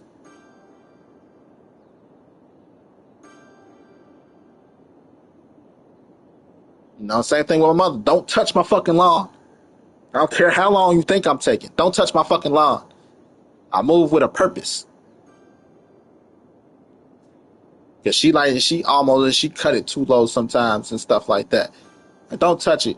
Last time, like, she planted some grass in her front yard, you know, on the closest to the house. I told her, don't touch that grass, because I cut the grass. She's like, why you ain't cut this? It's not time to be cut. Don't touch that grass. Another week go by. Why didn't you cut it? It's not time to cut. Don't touch that grass. I guess I was taking too long. I come home one day, the grass cut. She's like, I think I fucked up the grass. Like, I know. Because I told you not to touch it. It wasn't ready to be cut yet. It hasn't been down long enough for it to become rooted. You don't want to fucking listen. You think I'm being lazy. No, don't touch the fucking grass. Ever since, don't touch my grass. Now she had to buy some more to replant it. And ever since then, she don't touch my grass. Because she thought, you don't know what you're talking about. Like, look, I'm in my divine masculinity right now. I am one with nature. Step away from my grass. Don't touch my grass. I do this. I've been the one cutting this fucking grass. Like, the grass in the backyard, she don't like the type of grass that it is. She's like, that's crabgrass. That ain't grass. I'm like, what is it? She's like, crabgrass. I'm like, huh? Crabgrass. I'm like, I thought you said it ain't grass. It's like, it ain't. What type of grass is it? Crabgrass. It's still grass. You finish that with grass. Your grass is healthy. You want golf course grass. If you want golf course grass, you got to dig up the whole thing and plant golf course grass. But your lawn is healthy, your soil is healthy. You have no spots, no patches in your grass. It's a nice dark green. Your shit is money green. Like, you water this shit every day. You don't even gotta water this shit every day. You water this shit maybe every other day, every 3 days, once a week.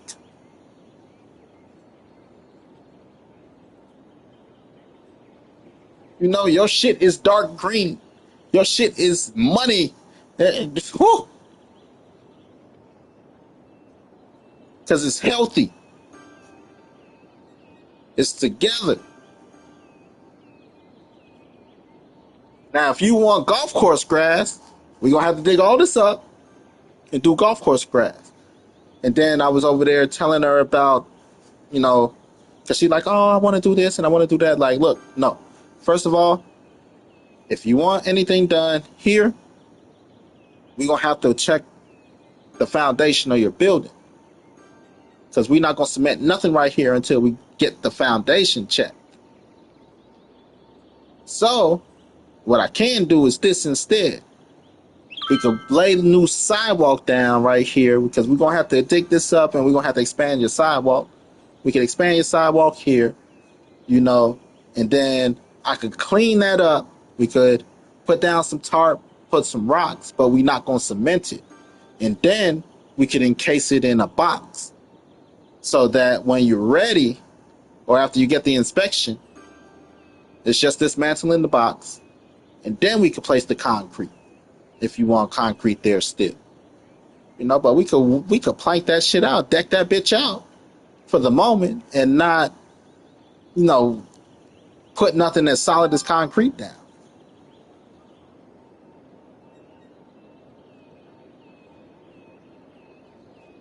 Shit.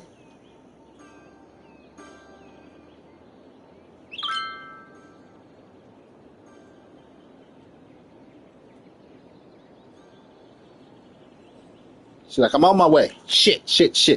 All right, y'all, I gotta go. Peace, love, and happiness. GG, good game, Gap Games, gapgames.com.